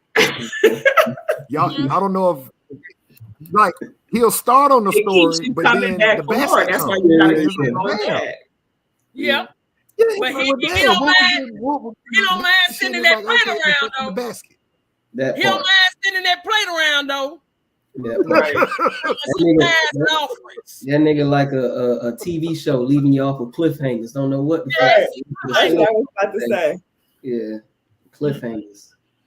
But man, trust me, I remember all that shit. And we've elevated above that. Yeah, we've just elevated above that. We gotta, you gotta give us more depth and weight than, that's played out. And I'm glad that we can say that now. No, facts. It's played out. It has. I'm trying to figure out getting why your ass whooped for the world to see. That ain't what time it is. I'm still riding past churches on Sundays trying to figure out what the fuck they in there. I didn't hear you, Copper.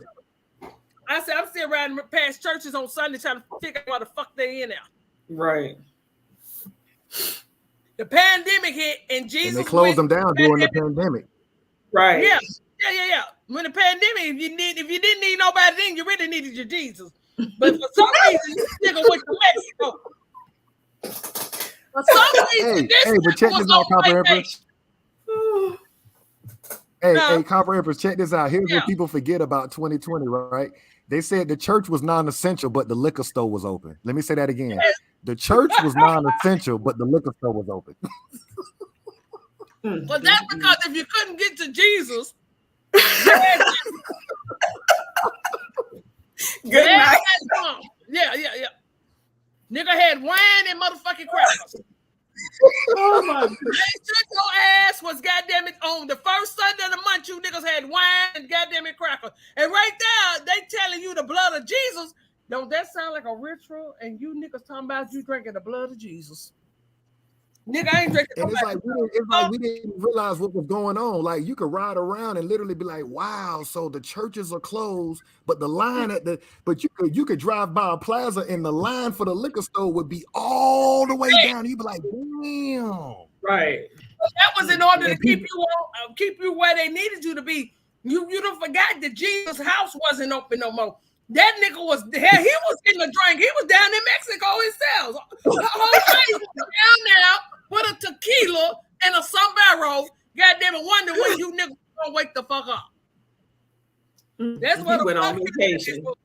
Yeah, he was on vacation. That's the first time he even got a vacation from you niggas. Because if don't nobody else call on that nigga, is y'all niggas that don't nobody else. His own people don't call on him as much as y'all niggas call on him. And he's feeling some type of way. He said, "Goddamn, every time I look up, it's a nigga calling my motherfucking name. Where's my motherfucking children at? That nigga ain't my child. It ain't my child. I ain't married your mama. I ain't been with your mama. And the first thing you motherfuckers over here do, these women be hollering, I don't need no man. I got Jesus. But you niggas ain't mad when he don't come home at night. But let your nigga don't show up. You niggas ready to throw you bitches want to throw him out, set him on the street. But Jesus don't never come home. So make it make fucking sense. This nigga ain't never stole up in your house, ain't never laid in bed with you, but you waiting on him. I'm waiting on you. That's funny as fuck. Look. Yeah, I'm telling y'all, it's the bullshit that we do to ourselves, y'all, at this point. Yeah. But your nigga stay out all night telling me he was all out, he was too drunk to drive home. You done set his ass out on the street.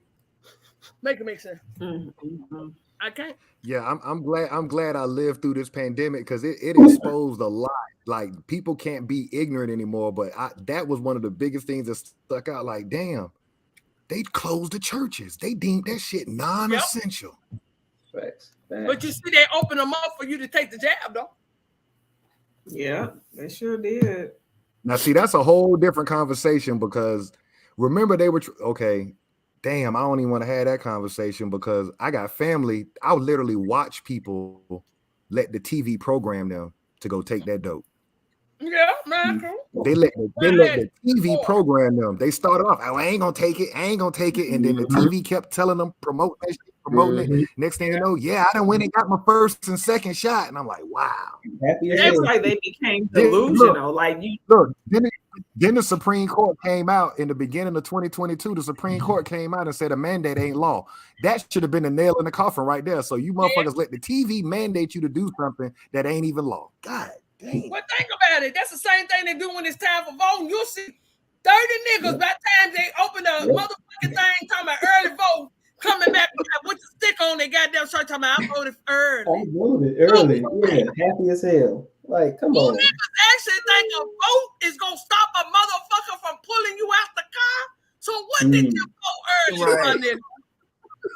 Look at this dumbass shit. It be my people, be my family members too. I be like, it don't be niggas, man. It facts. I be like, I just shake my head. I make my family mad than a motherfucker when they go out and do dumb shit. I literally go to where they at so I can say something to them.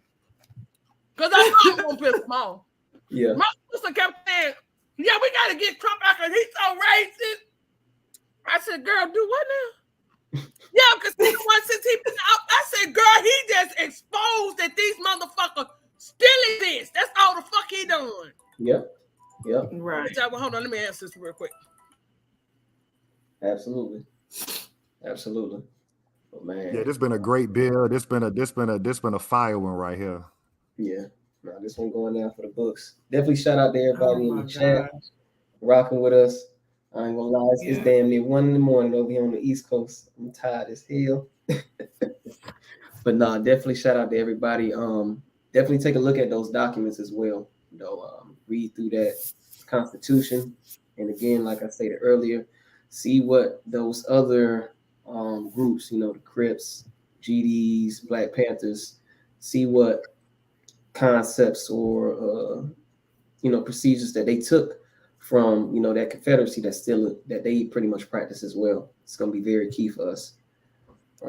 Like you said, we kind of do some stuff unconsciously at this point that are still in alignment, but you know, once we become aware of it, then we can practice it more routinely, I think.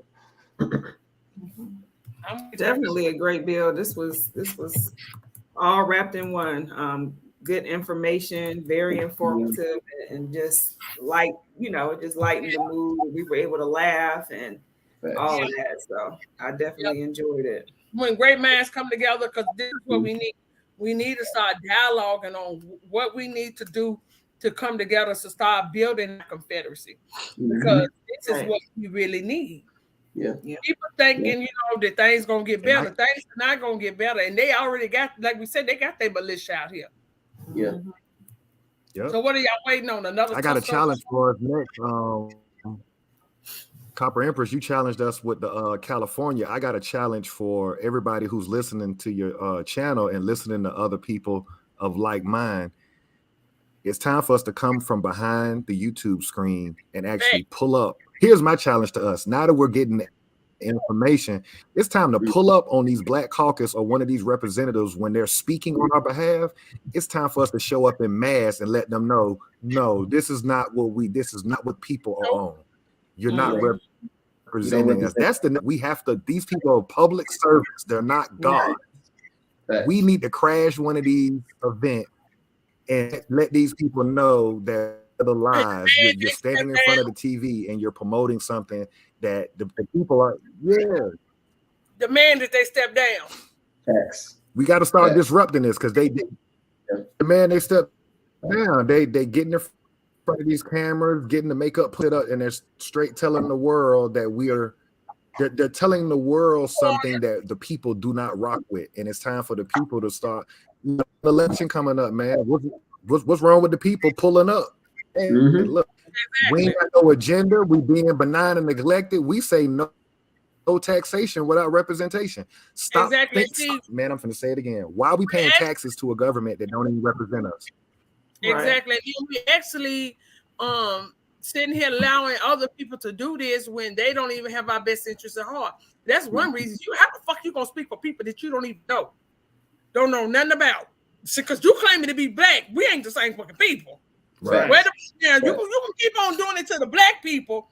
We talking about the indigenous people. I don't give a fuck. We ain't talking about no native, the no none party. Y'all keep y'all ass over here because you ain't got a goddamn thing to do with the indigenous people, which is mean indigo, which means dark. And you bitches ain't nowhere near dark. You ain't even brown, bitch. You niggas are khaki. You're khaki. The hell, y'all over here talking about brown, together. I'm like, what? You can't. Y'all see where they went in their office, right? And why don't we get some of these public servants? Huh? You say what? Go ahead. I said, did y'all see where they went up in Georgia talking about they demanded them to turn their office over? Have y'all seen that? I think I did see. Well, you talking about the Mongoloid featured folks? Yeah, talking about they Muskogee. Bitch, y'all ain't no Muskogee. I think I think you dropped that to Chief Alligator. Oh, yeah. Mm-hmm. Yep. It's the stupidity in our people are falling for it. Facts. Facts. Like, nah, talking about we coming back home. Well, let me ask you something, Copper Empress, and everybody that's got a platform. What's stopping us from challenging the LSCP communicate with the Black Caucus? Like, we need to be challenging them. Like, why won't y'all have a conversation with the people? Why don't y'all have a debate with us about who we really are? That would be the first step that I think we need to start challenging these people. Hey, you supposed to be representing the people, right?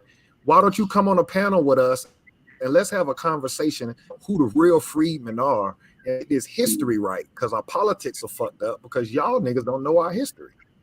And if they don't want to do something like online, then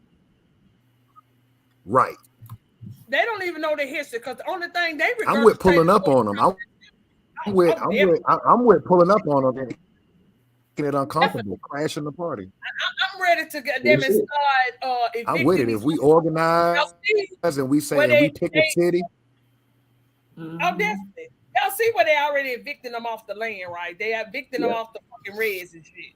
They over here crying, talking about they living in fucking hotels and shit, bitch. I don't give a fuck. But the hotel are better than the reds that you're living on. We're gonna have to burn that shit to goddamn it for to be able to plan on that motherfucker again. Cause you bitches been over there cooking up meth. Fucking up shit. Yeah. Fucking up shit. If they was you know, they so disrespectful. Like I told that bitch the other day, bitch, I want to be the one at the gate. Come on out here, get Toto. Don't leave Toto behind. Get a little ooh. Get all of you bitches. Come on up out here. I don't feel sorry for you, the children, or nobody. Everybody gotta go. Yeah. Because you're disrespectful, you're taking our identity, and every time we say American Indian, you're gonna holler that you're an American Indian. No, the fuck you not. You have never been American Indian. Facts. You are the Native American, Native Alaskans. Stick with it, nigga. They mad because we know who we are. We are waking up, and that means we are the first fucking nation. Facts. We are the first. Fuck, no, we don't even gotta say first. We are the ancient motherfuckers. Yeah. We're descendant of the ancient people. The originals. Yeah. Right. They too goddamn disrespectful. I'm so sick of it. The girl I got talking about, I said I'm myself, with it. I'm glad I'm behind the screen because I've been done beat this bitch ass. I'll make this bitch goddamn it collect feathers while she playing with me. No, real shit.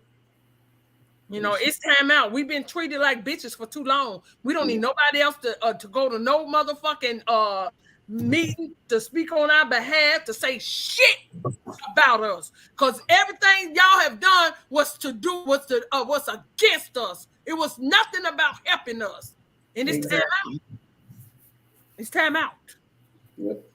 I'm with y'all, man. I'm with the pulling up on these folks. Hell yeah. Shit uncomfortable. Because it's time for them to be uncomfortable. Yeah. And we'll intellectually destroy them. We'll intellectually destroy them because we know what happened, and they'll look idiots to the world as they should because you're misrepresenting us. So why don't you get in the room with people who have worked and really know what's going on? That's going to speak for the people. These niggas don't know what's going on. They still calling us slaves and people of color, and this shit crazy. All kind of shit.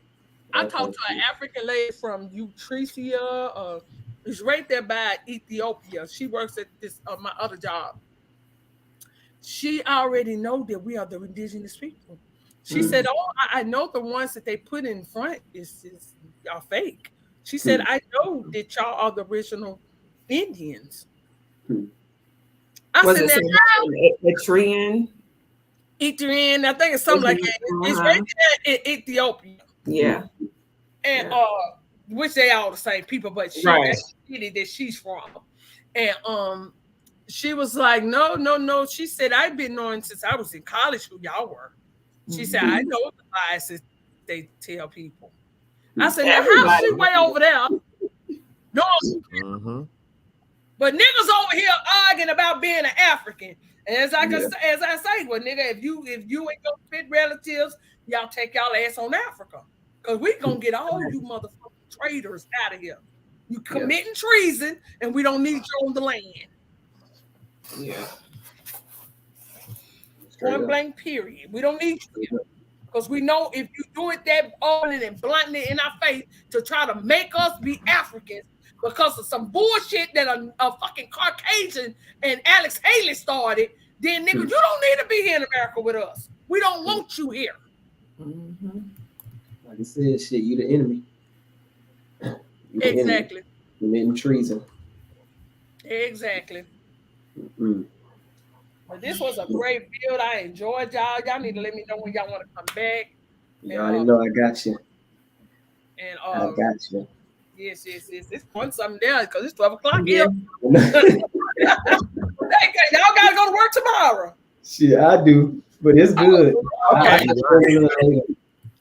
I'm on tomorrow, so I'm good. I'll see you up until it's almost time for me to go live. So please, if y'all can, we having our live tomorrow. I know it's late, y'all. I know y'all.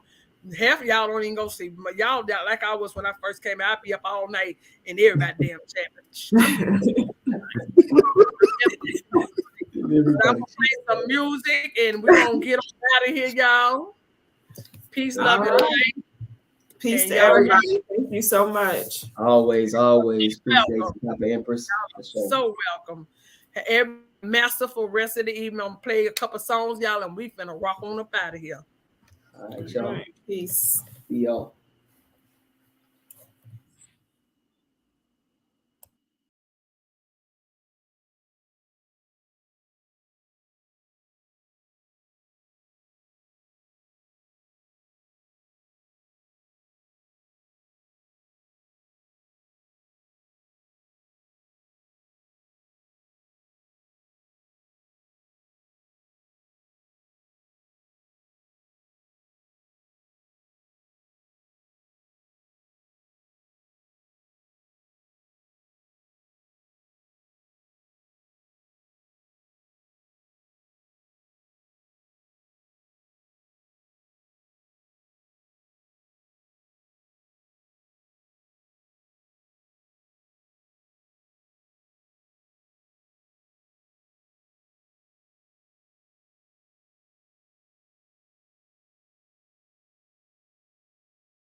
Yeah.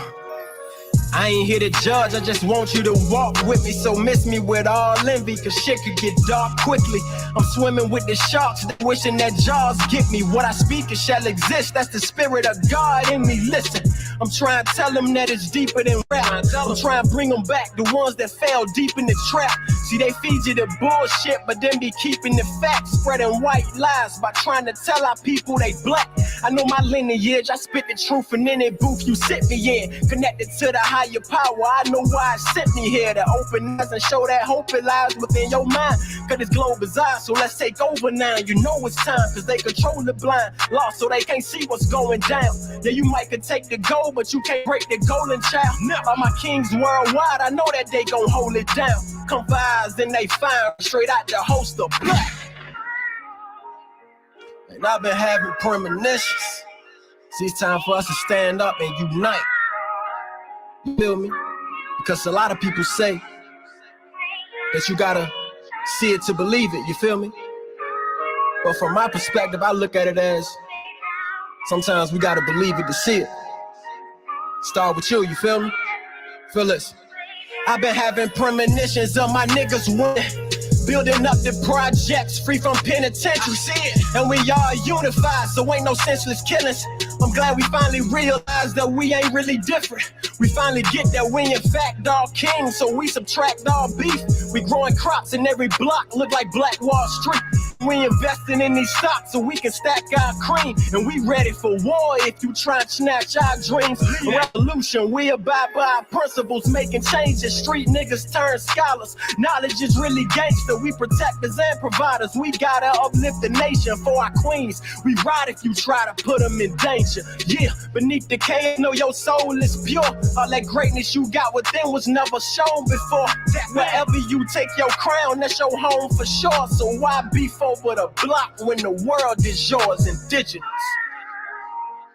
At one point, I was ignorant and lost.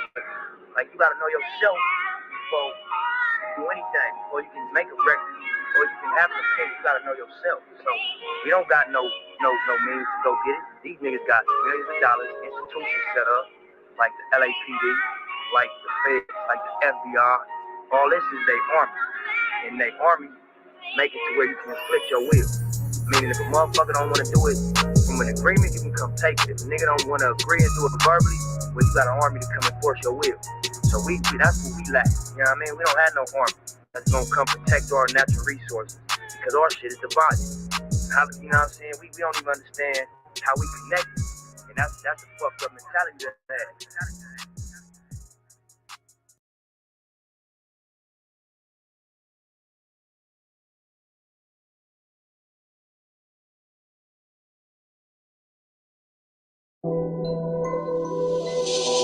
The moment you realize it's people that you love that you have to leave behind. I was told, wow, look, we at war. Everybody can't go though. Some of us vibing high. Everybody can't go though. Some of y'all might leave family behind. Everybody can't go though. Could've completed, but you get deleted. Some people are defeated, so you feel deleted. And knowledge is medicine, knowing you need it. If everyone go, I'ma know that you treated. You think I'm conceited, I'm feeling completed. Life is a game and I'm planning to beat it. Life is a game and I'm planning to beat it. Everybody can't go though, beat it. You was ascending and starting to win. No pretending, actually win. Low vibrations, boxing you in. Who keep letting them toxins in? All my people are toxin us. Everyone on our toxin land. Ancient cosmology. I am the source, I go within. I can't go unless I go to win. Really a God supposed to win. Anyone trying to get with me, just start doing the most you in. Trying to turn up, it goes to 10. Blood type O, you almost in. Minarchin, we all go in. G, I'm a rule, we all go in. Bring the water, but can't make you drink. No, I'm not here to just make you think. If anything, I'm here to just make you fight. It's all lost, just make it right. Everybody ain't with it. Let me tell you, I don't like reading. Freedom ain't free, you broke, I get it. Let me tell you, you don't like breathing. Can't even wake you up, you sleeping. Niggas are sleeping, scalping season. Some of y'all sleep through all this treason. Government beefing, now you vegan. Need autonomy, really don't need them. Now we rise, this house is freedom. Really gonna hurt my heart to leave them. Really gonna hurt my heart to leave them. This assimilation or a cycle, they be hating on you for survival. That's why I don't mess with the Bible. Ain't nobody tribal going viral. We original, we hold the title. Lot of work to do, how you idle. Ain't no false idols in they bio. We ancient for ancient in Ohio. Say what you want and do what you do, but I'm starting to get, I don't know about you. Gotta go within, can't go on YouTube. If you think you know, you ain't got no clue. Say what you want and do what you do, but I'm starting to get it, I don't know if you do. Gotta go within, can't go on YouTube. You thinking you know, you ain't got no clue. War, we at war. Everybody can't go though. Some of us vibing high. Everybody can't go though. Some of y'all might leave family behind. Everybody can't go though. Could've completed, but you get deleted. Some people are feeded, so you feel deleted. And knowledge is medicine, knowing you need it. If everyone go, I'ma know that you cheated. You think I'm conceited, I'm feeling completed. Life is a game and I'm planning to beat it. Life is a game and I'm planning to beat it. Gotta be it. Everybody can't go though, beat it.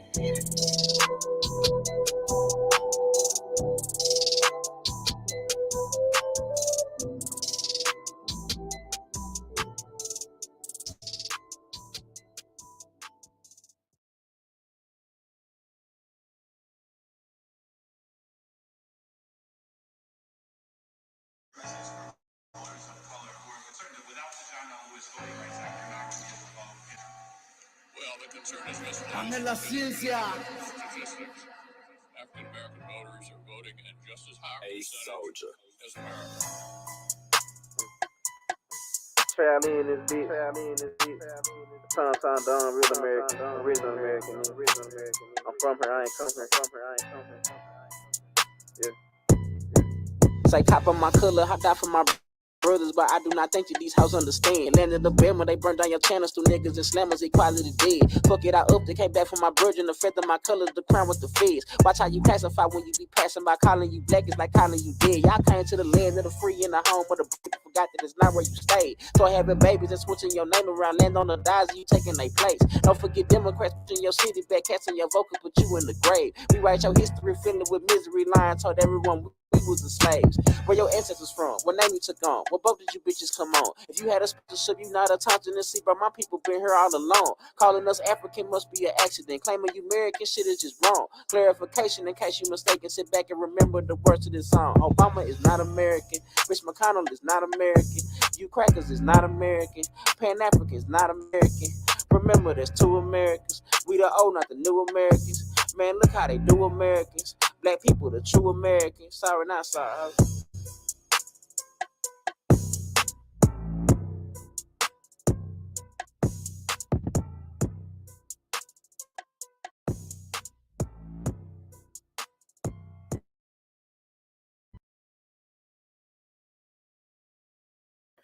All right now, y'all.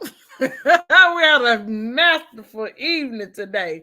Be looking for me and Sister Soul tomorrow. I swear this is my song too, Sister Soul. Be looking for us tomorrow at 1.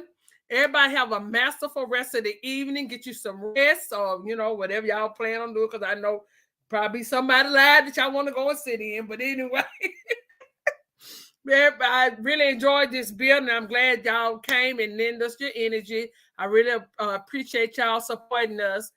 Peace, love, and light, and everybody have a masterful rest of the evening. Oh, I can put this link just in case somebody came in and missed the link. I'm going to drop it real quick. One more time, one more again. Y'all can hit that link right there to what we just built on tonight. But peace, love, and light, and have a masterful rest of the evening.